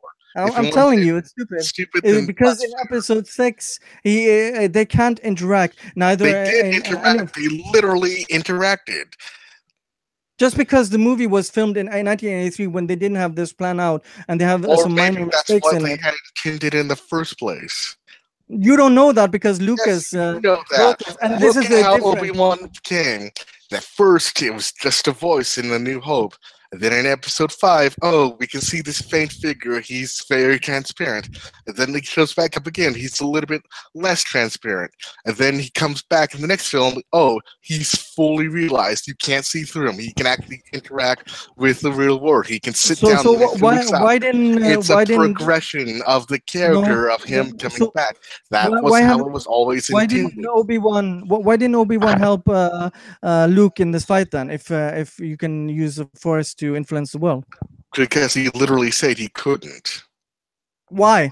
If you can interact with the real world, why doesn't he just step in and start fighting Because Darth the Vader Force and won't the allow Sidious? them to. Even Vader How do recognized you that. know that? Because the film literally says Obi-Wan can no No, longer help him.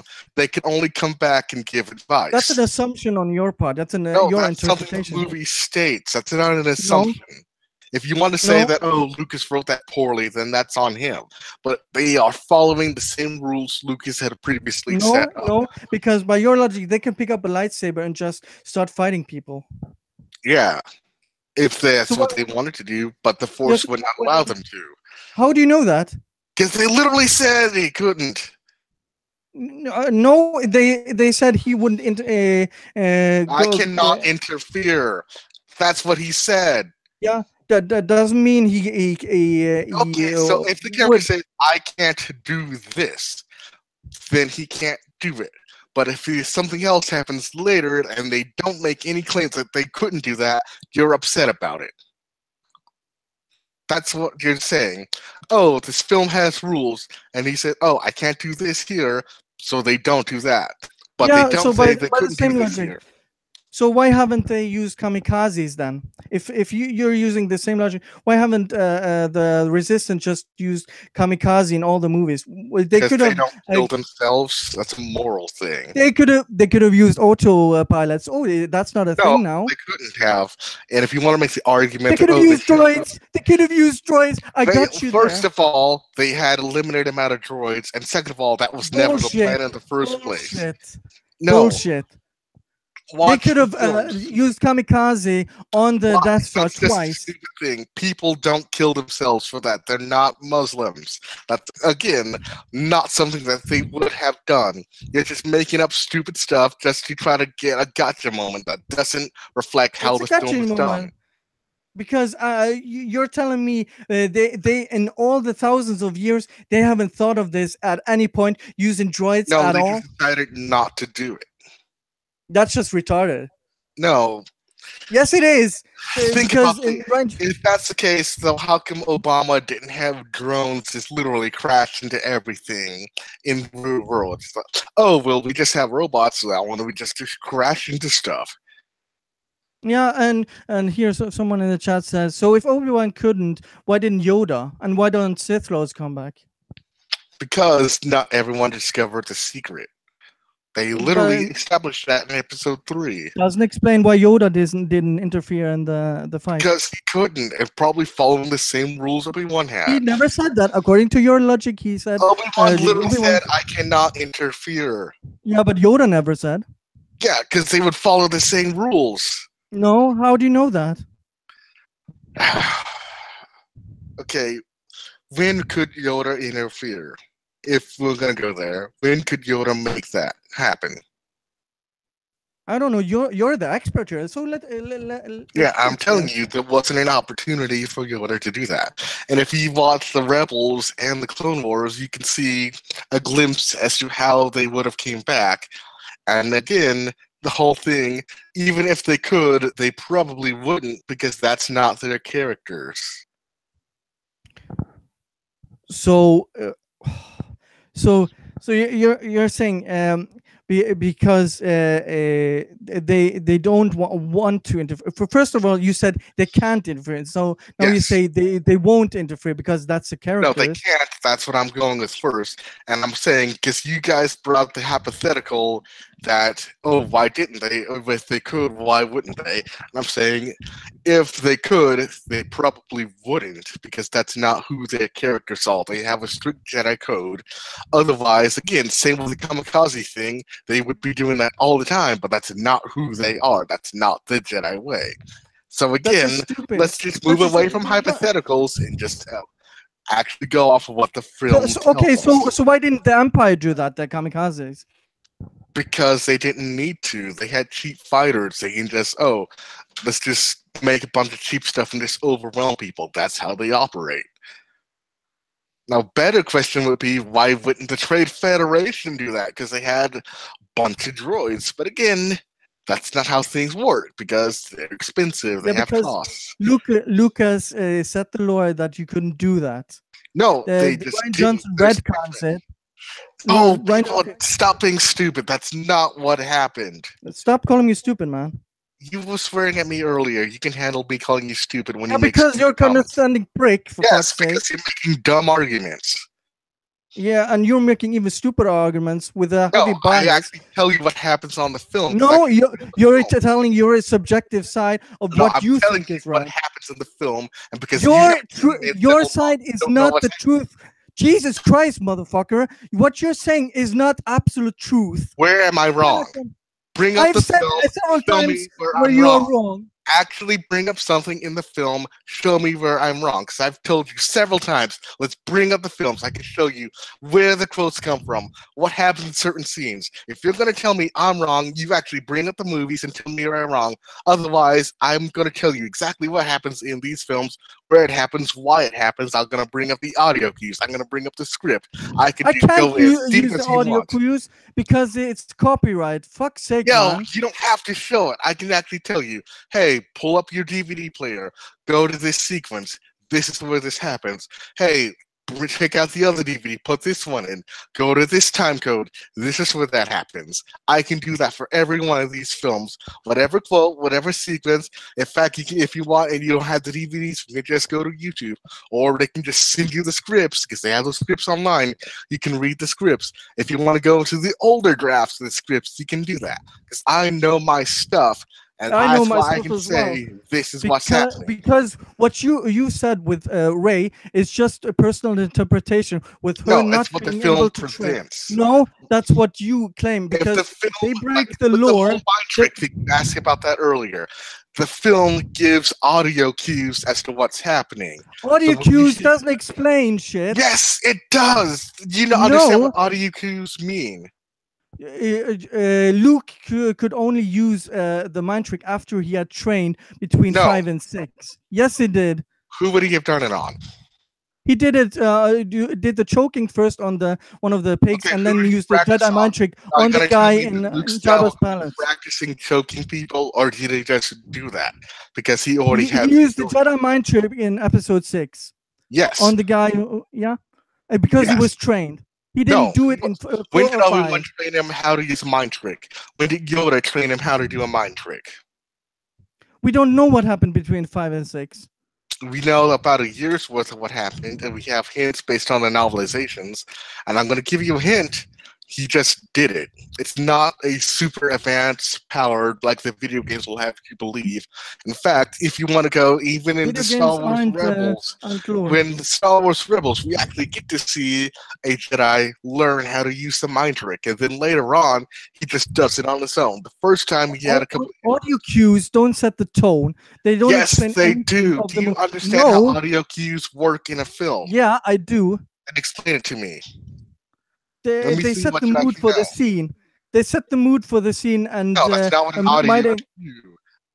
Yes, it is. Specific audio cue for a particular action. Audio cues set the mood for the scene, and they might explain something that might come up. Like in a horror movie, the music might stop. That might explain that something is about to happen. Mm-hmm. That's an audio cue. And in episode 7, that doesn't explain how she can use the force mind trick. You're just making stuff up now. Okay. Do I need to go explain this to you in detail? Do you want me to?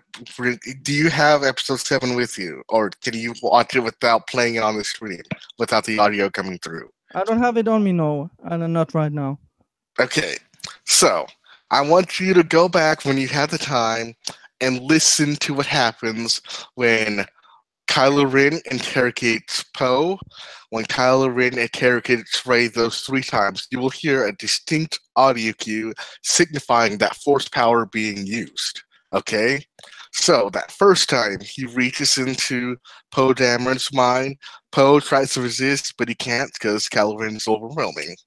Fast forward to Takudana after Rey gets easily defeated, again a loss, by Kylo Ren, and he freezes her into place. That's her only weak moment in any of those movies, by the way. Not necessarily, but Yes, it that's is. beside the point. That's beside the point, because she got her butt tossed around by Snoke the entire time. She would not have been able to beat him without Kylo Ren. So, back to The Force Awakens. He peers into her mind. He sees, oh, you've seen the map. That right there sets the connection. Okay, this connection, there's a way into Rey's mind when Kylo Ren uses. Fast forward to when they're back on Starkiller Base. He does that same thing again. He creates a connection. You hear the audio cue. You see him physically put his hand out. He's in her head. And then he says, I see it. I see the island. He sees where she's been dreaming of. She sees the future of where Luke Skywalker ends up being That's at the end of the film. interpretation. No, that's literally what happens in the film. He literally says, I see it. I see the island in your dreams. That's what is presented in the films. That's where Luke Skywalker ended up being on Ahch-To. So that connection stays open. And then he tries to peer further into her head. This time, Rey resists. That's when she learns how to use that ability. She pushes back against that connection that they have, and then she's able to peer inside of Kylo Ren's head. This is why. Without any training. Without any Yes, because she's resisting. That's just instinct. If you can physically feel that in her head, she uses that connection and pushes back against it. training. she And then pushes it overpowers back all him the way. without any training. That makes total sense. Yes, because that's just raw strength. That's what No. the Force is. Yes, that's literally what is happening. Because he goes back to Snoke and he even says, wait, the scavenger bested you. And that's when he realized, oh, shoot, she actually has the ability to use the Force and she's stronger than she knows. She's just testing her powers. That's him telling the audience that, hey, now that the Force has been awakened inside her, I've just given her the way to learn how to use some of her abilities when she pushed back against that connection. So later... So Rey is just able to use Force powers, even though Luke saw Obi-Wan use the Force mind trick and might have picked up that way. But for Rey, it's just not a MaRey Sue, but she's able to do all these incredible things without any training. First off, it's not incredible. Because it's convenient to your interpretation. No, the mind trick is a basic ability. That's something that the younglings learn how to do. That's yeah, one but of the she's not even on youngling level. She has not even no, had it's training. not about learning, and she has that raw ability. That's what the film actually states. So she's just testing she's even things more out. powerful than the chosen one. That's what you're saying. She's even more powerful than most powerful Jedi ever. Learning things just like that. Yes. Is that what you're saying? Yes, because that's how. And she's not a MaRey Sue. And she's not a MaRey Sue. She's a MaRey Holy Sue. shit, man. No, having abilities does not make her a MaRey Sue. If she was a male character and that same thing happened, we wouldn't be having this conversation. He would have been a shit character as well. He would have been in a Gary Stew. Yes, then Kylo Ren's a Gary Stew. Because he's just as powerful as Rey. He's a different story arc. He lost. MaRey Sues can't lose. He lost twice. She lost to him in the first place, so then she's not a MaRey Sue by that logic. Well, where did she lose? I think it just told you when Kylo Ren captured her. You even admitted, so she lost. Point blank, she's not a MaRey Sue by your own logic. Even though she overpowers him, gets out of the jail, and basically defeats him. That's afterwards. So like, I lost the first fight, but I'm going to win the second fight. Every movie ever. Yeah, because she doesn't have a. That's basically you're confirming that she's That's Mary Sue every movie because ever. If you're gonna complain, oh, she should have replacement. won Which one? every time. That's what you're Okay, saying. If she let's was a stick Mary within the Sue, Star Wars. Let's stick if she within the was Star a Wars Mary universe. Sue, she would have never been captured. Can you admit that? No, Why because not? she's still because at that point Kylo Ren She was a was Mary in the Sue then. story So you're saying was she more became a powerful. Mary Sue afterwards somehow? Or was she She Mary was Sue the entire time? Or she was maybe a Mary. she's not actually a Mary Sue at all, and you just don't know what you're talking about. Yes, I am because she was in she kicked everyone's ass No, she on didn't. the planet. Oh, Yes, she so did. having She kicked ability makes her a Finn's Mary ass. Sue. Okay, so when Batman beats people up, that makes him a Gary Stu. He lost. He lost against Bane. Yeah, and so did Ray Loss against Kylo Ren. Did you call that a loss? That wasn't even a fight She because got captured. She was taken to the enemy base. That's a so loss. no, that's not a loss. Getting Oh, captured so is not a no. loss. So she gets her butt frozen in place. She gets knocked out by a whiff of his hands. And that's not a loss. That was a part of her plan the entire time. I don't Please know. That's listen how to yourself. You that's how even they wrote the admitted movie earlier because that was the only time that she actually had a loss. You said that earlier. she I had a think actually did. weakness. She Okay, had a so weakness. Mary Sue's don't have weaknesses. She had one second of weakness. That doesn't mean Yeah, she's that's not a so Mary Sue. Everyone by your likes her. logic, that doesn't make her a Mary Sue. She knows everything. She No, never she doesn't. loses. What does she know? So how to fly a ship. Half the galaxy knows how to fly a ship. Oh, she knew how to make repairs because she was on the ship and she knew Never exactly. explained in the movie. Never explained in the movie You want me to what she explain knows. to you the movie? No, I don't want you to keep being condescending to me because I've watched the movie. 6 months Like I ago, said, she apparently. And then you seem to forget all these so important fucking details. so fucking what? I know the movie. No, you don't, apparently. You can't say, I know the movie, and then not actually know what happens. Yes, I do. I know the entire movie. God damn it! No, you don't. You keep on using your interpretation I keep as on telling you fact. what happens in the movie, but you can't remember what happened in the movie, so you're saying it's my interpretation just because it's not what you remember. If you want to prove me wrong, bring up the movie and we can discuss that.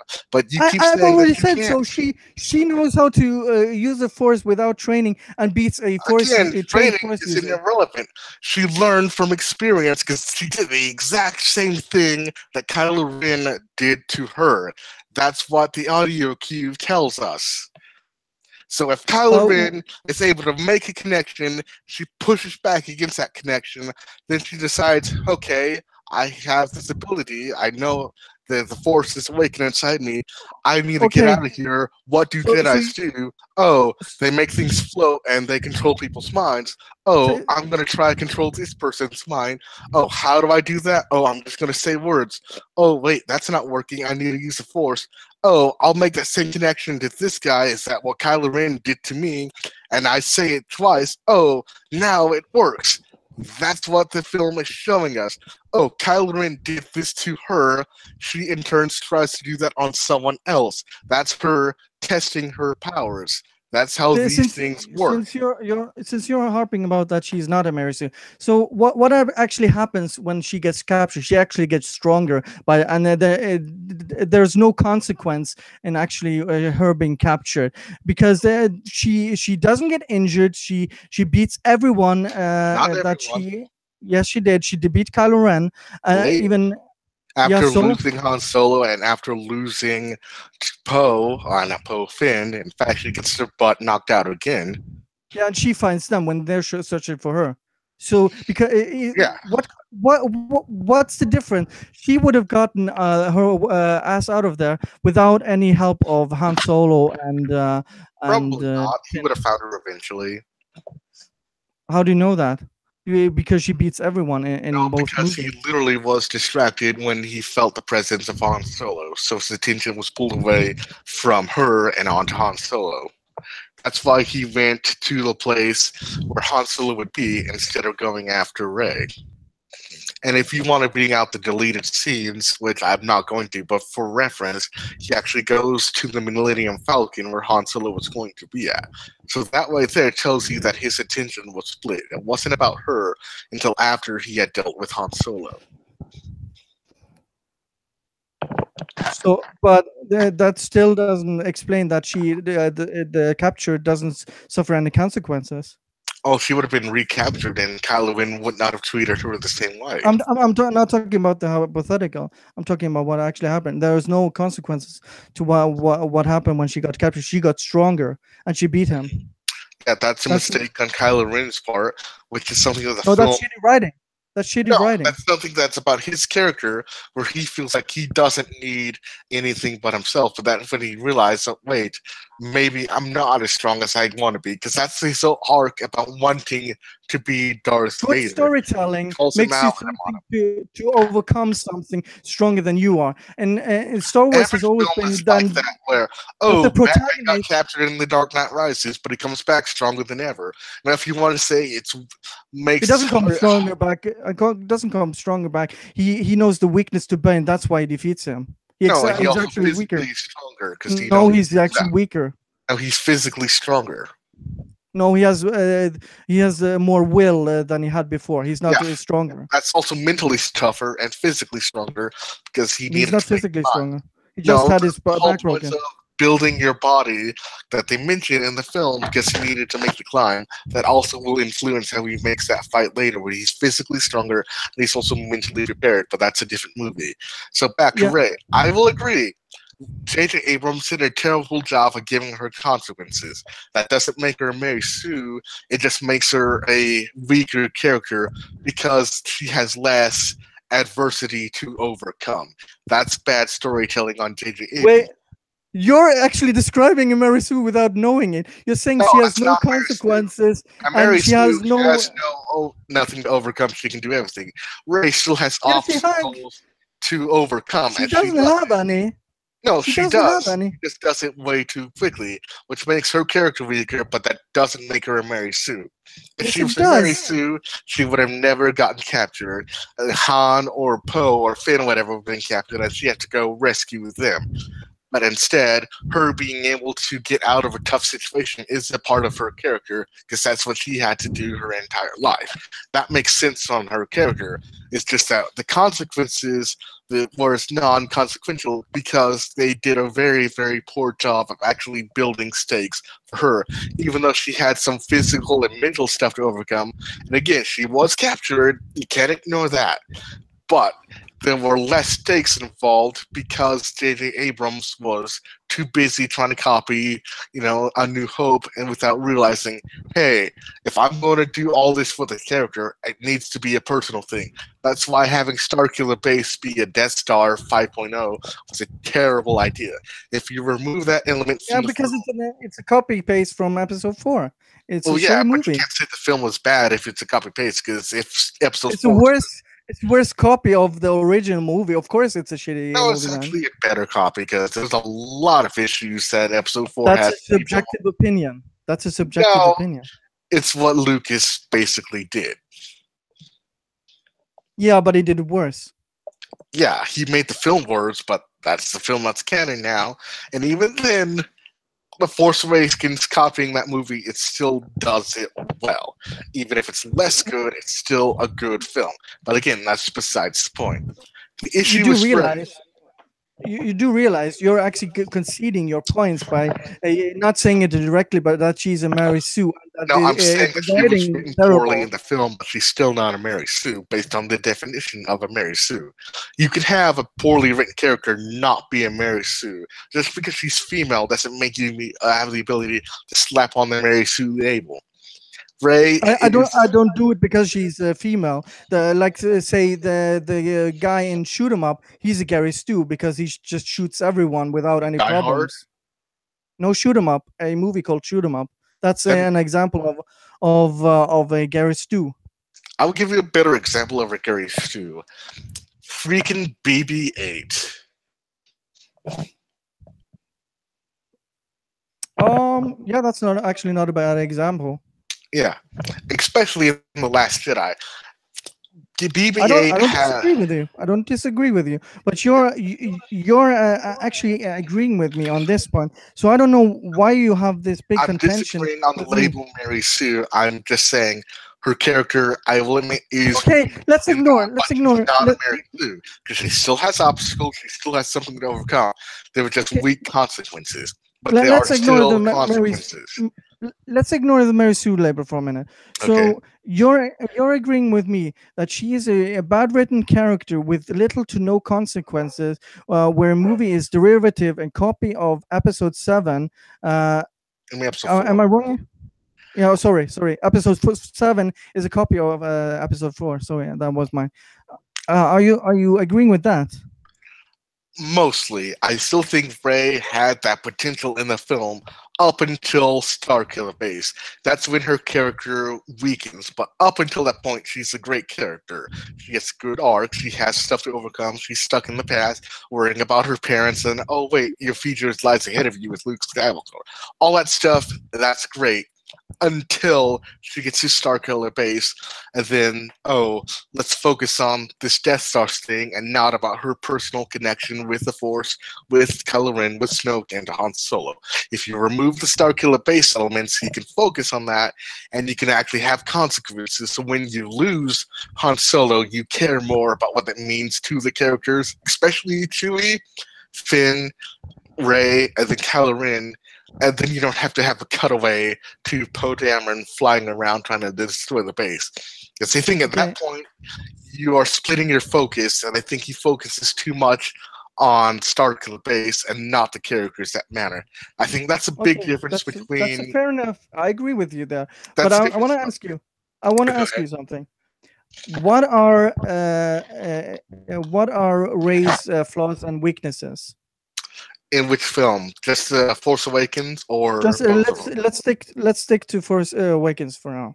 Okay, her weakness is that it's not of a physical thing, because again, you kept saying, oh, she didn't have any training. I would argue that her experience is a training. That's kind of like the line in Infinity War where he's like, oh, failure is an experience. I think most of her failures come from being stuck on Jakku, learning how to fight for herself, learning how to survive, and then she's stuck on Jakku mentally. That's why she doesn't want to leave.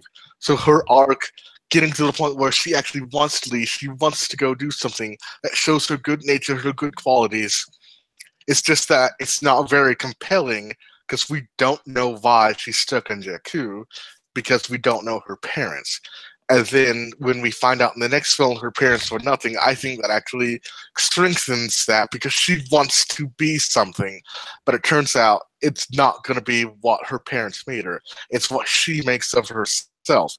And we find out that, oh, spending all this time, having Finn for herself, spending, 18, 20 years on this planet, learning how to survive helps her overcome certain situations. So that was her training.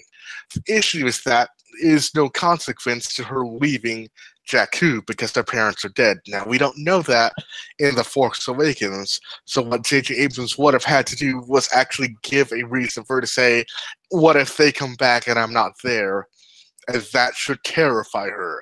Because you have a brief moment of that when she touches the lightsaber and then runs off to the forest, but then you have a cutaway to Starkiller Base, destroying the Republic that we know nothing about.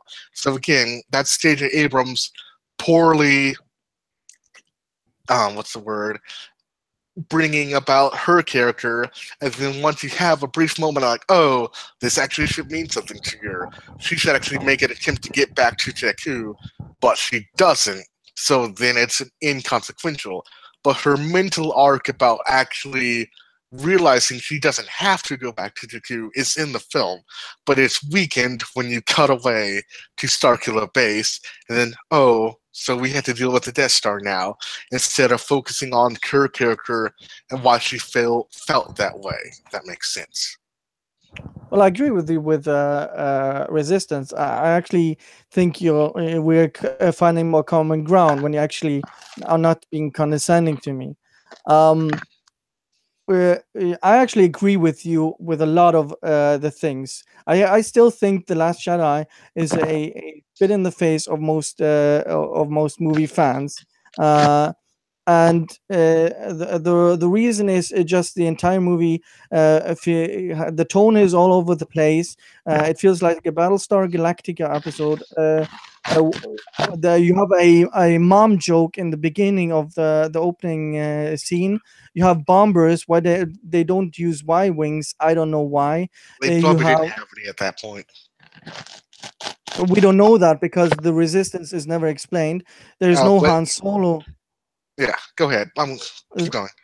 there's no Han Solo burial or showing him, which I think is kind of an insult to his. We are getting his movie, whatever quality that movie has. I think Luke was portrayed poorly, and Ray finding out her parents going to the dark side of the island just shows she doesn't go to the dark side out of convenience. And you said that it was because of her mentality that that's still not really a weakness. Uh, I mean, defending for herself. I mean, she even though she's just a poor girl on a planet, she managed to survive. That's still not a flaw. That's actually a strength. I don't see any real flaws with Ray, even in the Last Jedi. She's basically she's gonna start the new Jedi Order and lifts all these rocks at the end of the movie and beats all those people in the throne room without any real problem. She gets one cut, but even though she even still she even saves Kylo Ren. I just think maybe we're coming from this from different perspectives because still think you may think that it's just overall bad writing, but I see it as a inherent problem within the canon and the lore that Lucas set up and which they are contradicting in especially the Last Jedi. All right, that's a lot to unravel, but we're gonna. Ooh, they have a new trailer out. Oh, featurette. Never mind. Um, let's start with Force Awakens because I think 90% of the problems that you just stated about The Last Jedi is because J.J. Abrams didn't do what he needed to do with The Force Awakens. Because The Force Awakens is a safe movie. The Force Awakens to me is basically most of Return of the Jedi. Where Return of the Jedi, oh, another Death Star. Oh, we need to go blow up this certain thing. Like, oh, okay, we have a relationship between a father and a son, or in this case, Don't you mean four? You said six. no, I mean six. Because Okay. episode six was a lot of the same threads of episode four. You know, going to Tatooine, then we're going to go blow up the Death Star. Then, oh, we need to tie up the loose end with another Jedi. Oh, instead of bringing in a whole new character like they initially wanted, let's just change that to be Leia, and then do nothing with that. Because at no point in episode six, Leia actually has any meaning for being that other Jedi until Vader says, "Oh, you have a twin sister," and then I'm gonna go after her, even though he had her in episode four and did nothing with that.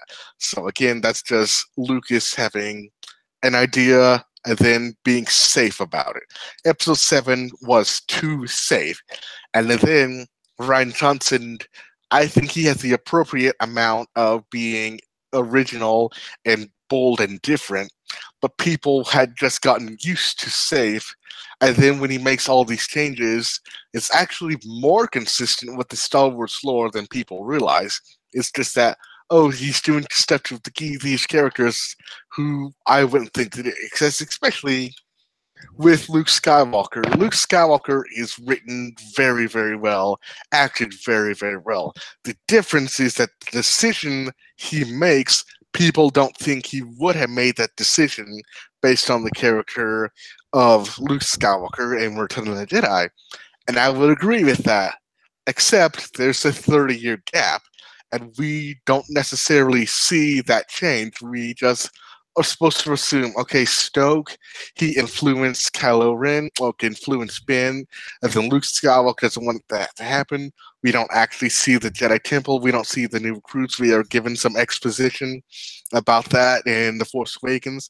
So I think it ultimately comes down to if J.J. Abrams didn't do the Starkiller base, then he can actually establish the new world that it needed to be. So we can have that same story in episode 8, and then it's like, oh, we understand this world, we understand where Snoke comes from, we understand why Luke is a certain way, and I think more people would have been okay with that. But Ryan Johnson doesn't have the opportunity to tell that because he has to tell his story. So when J.J. Abrams drops the ball and makes a safe movie, it's a fun movie, it's a Disney movie, so it's more so than the prequels were at least, that's when you have a disconnect. So for me, I'm coming from a position where it's like, I'm not going to look at these films as individual movies. I'm going to see how this fits in to the entire genre. Because did you marathon the films for The Force Awakens or The Last Jedi, or did you just Yeah, I did. watch that? What? Yeah, I did. Okay, so you watch them all back to back to back, or Yeah. just okay. So in that context, Episode 7 is the best film based on the story because it goes where it has to go. No, not 7. Episode 8. It goes where it has to go because of the mistakes that J.J. Abrams had made with Episode 6.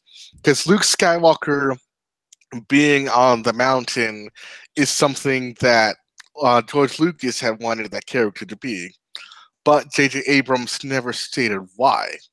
And so that's when Ryan Johnson said, okay, in order for Luke Skywalker to be here when everything is going amok in the galaxy, he has to not want to be around. So he said, okay, what's the one thing that would keep a Jedi Master away from the fight?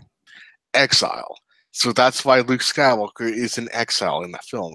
And that's the only way Luke Skywalker will be out there on film lore unless he's trying to find a way to defeat these other people. But if that was the case, he would have told other people.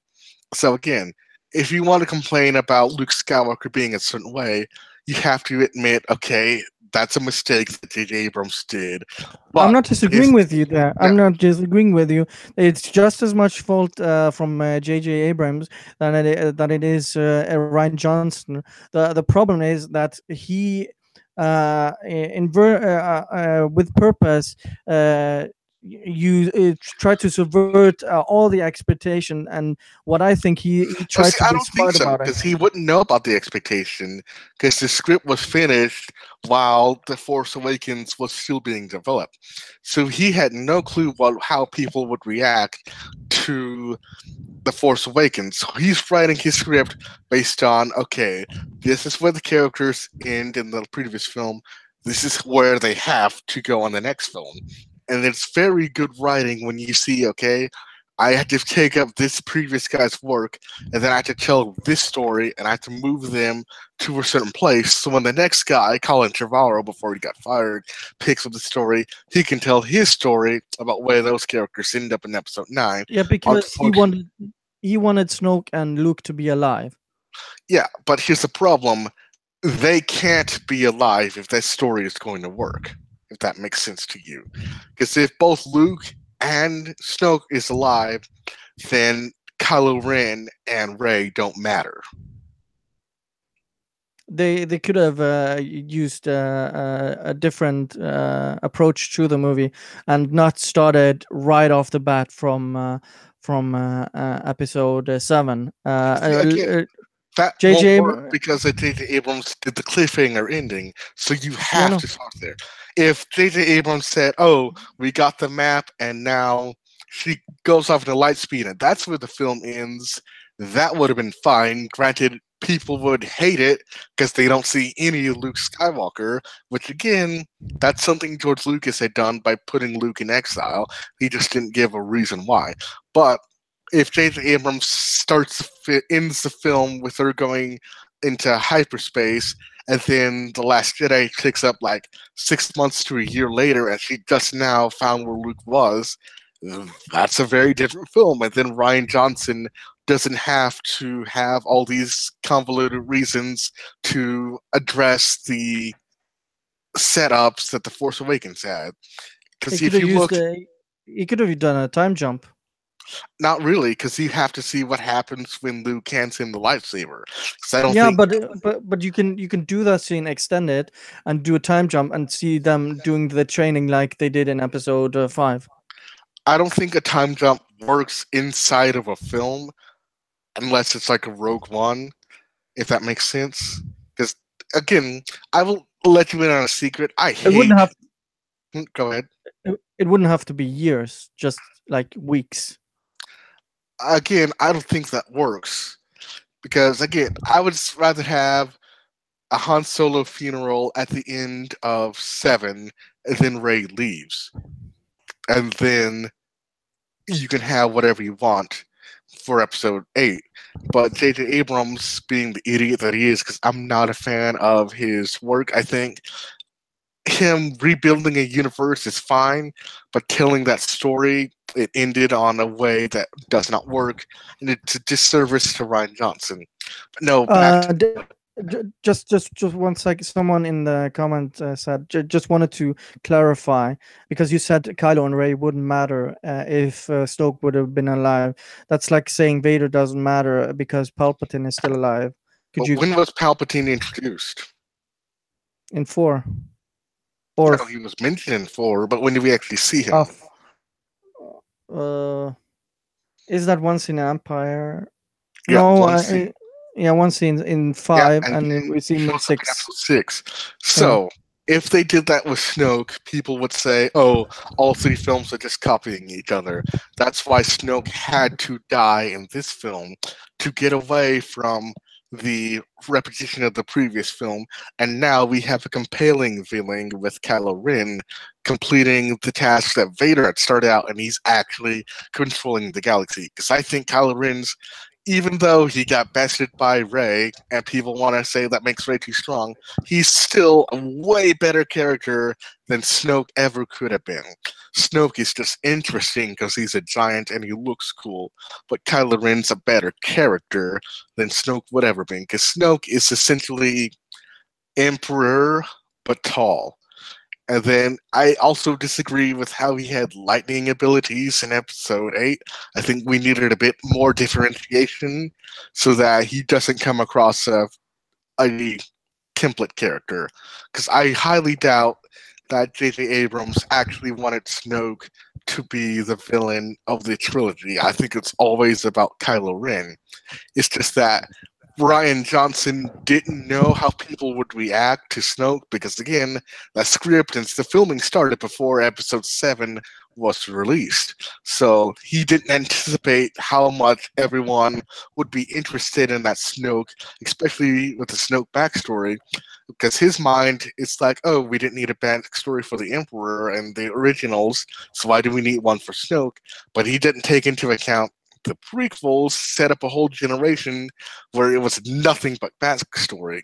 So we have no backstory in 7, 8, and hopefully there's some in 9.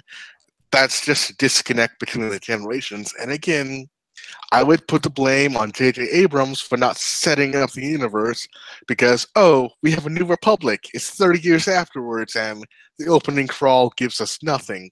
Yeah, we're starting off in the middle of a story, but I think 7 could have been a not so much a reboot, but a proper continuation of what would happen because we needed some backstory. In fact, I would even argue one scene of the Republic having a Senate type setting where they talk about the origins of the First Order and how the First Order is becoming a threat, but they can't do anything about it.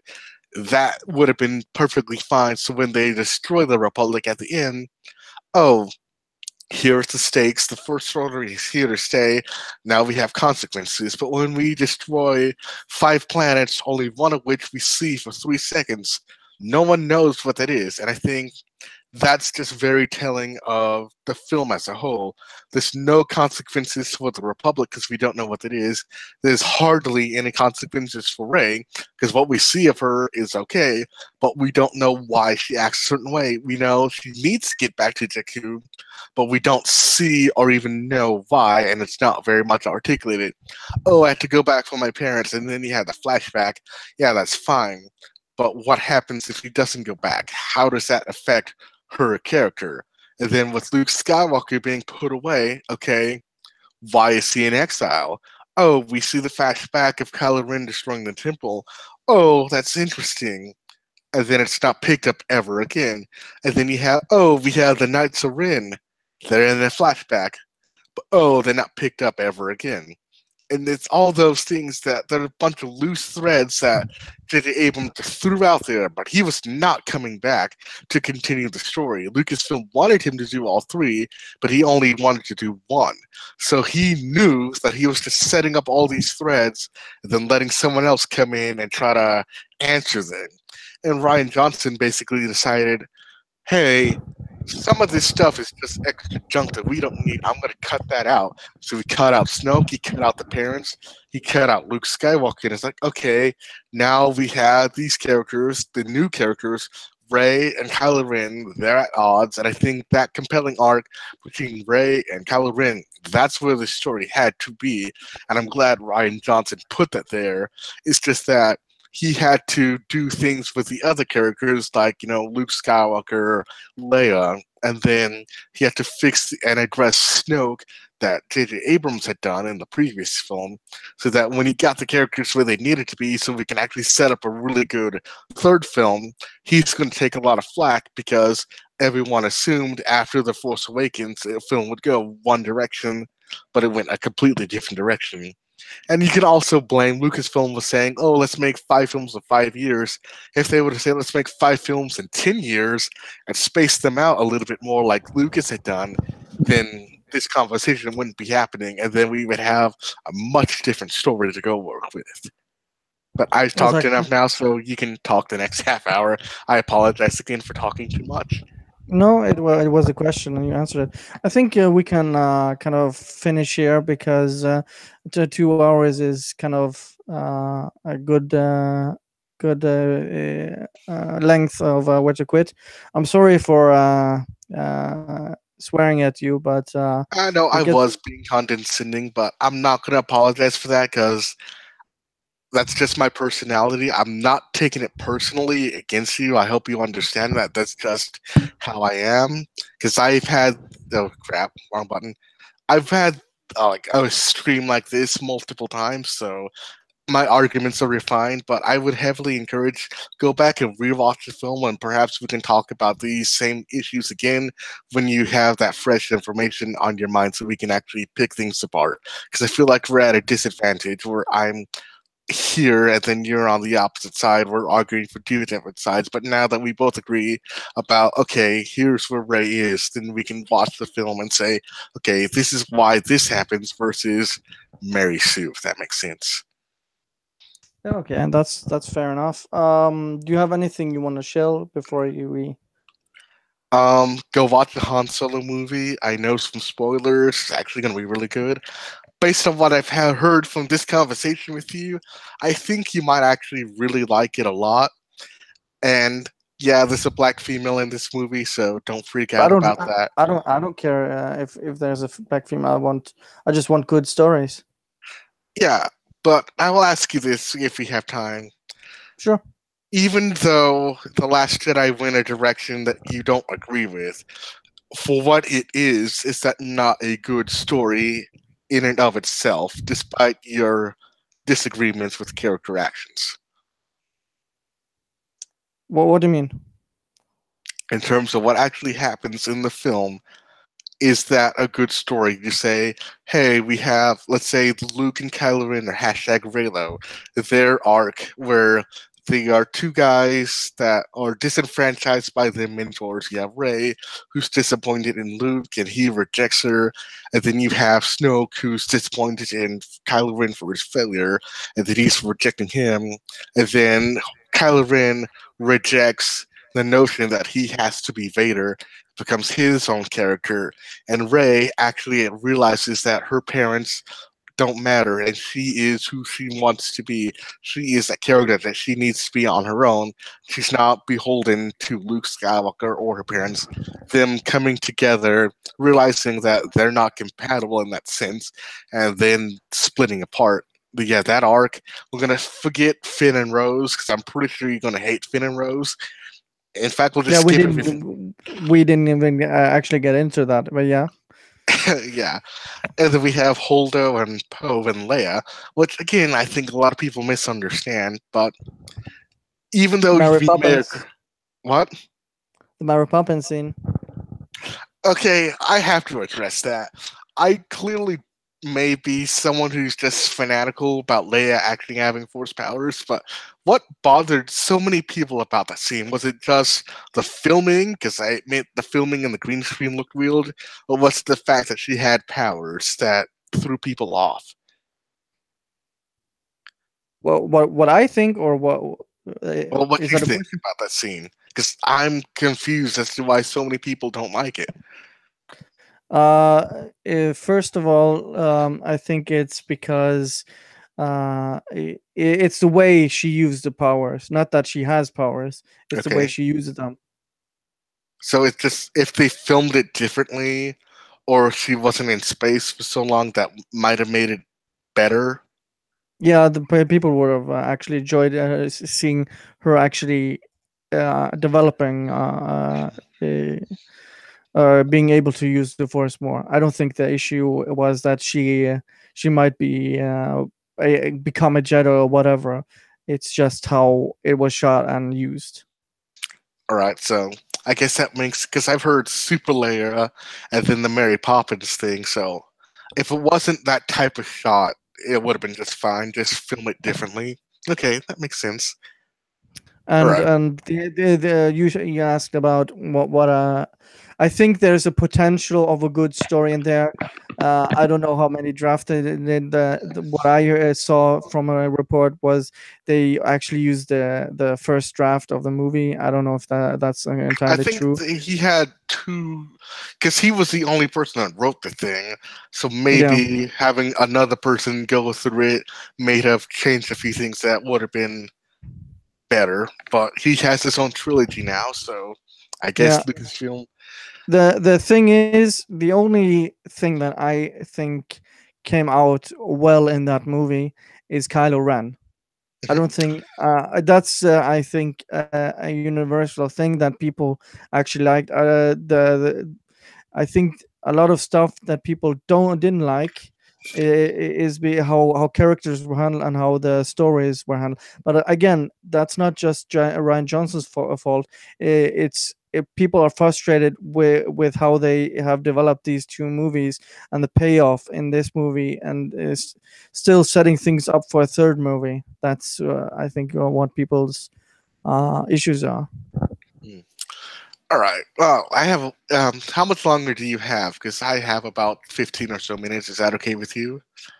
I don't want to make it too long for people watching. That's why. Uh, I think okay. we could do another one when we've probably calmed down and probably thought about stuff. So, All right. um, Uh, do you want me to post any? Do you have a YouTube channel or anything you want me to post in the description? oh yeah, I'll send that to you afterwards. But before we wrap, I have to ask, what is your favorite Star Wars film in what order? Because you can let me know yours, and I'll tell you mine. Um, my favorite, probably very in the minority here. I think episode three. Uh, then f- then That makes f- sense. then five, six. Uh, do we count the new ones? Yeah. Oh crap. Well, three, five, six. Four, one, two. Force Away. No, Force Awakens is probably better. It's better than two. So four, seven, two, one, and then The Last Jedi. Right. So mine would have to be in terms of favorites, Rogue One, Empire, Of Last Jedi, Revenge of the Sith, Return of the Jedi, Phantom Menace, Episode 4. No, 4 before 1, and then 2 is dead last. I forgot about Rogue One. Oh, I think Rogue One is probably the best made film despite all of its issues with I the agree. directing and stuff. But now we need to wrap this up. So thank you for having me. I'll try to be less condescending next time, but no promises. All Um, right. Well, we at least got on off to a better foot now at the end. So, yeah. Thank you guys for watching and see you guys next time. Bye.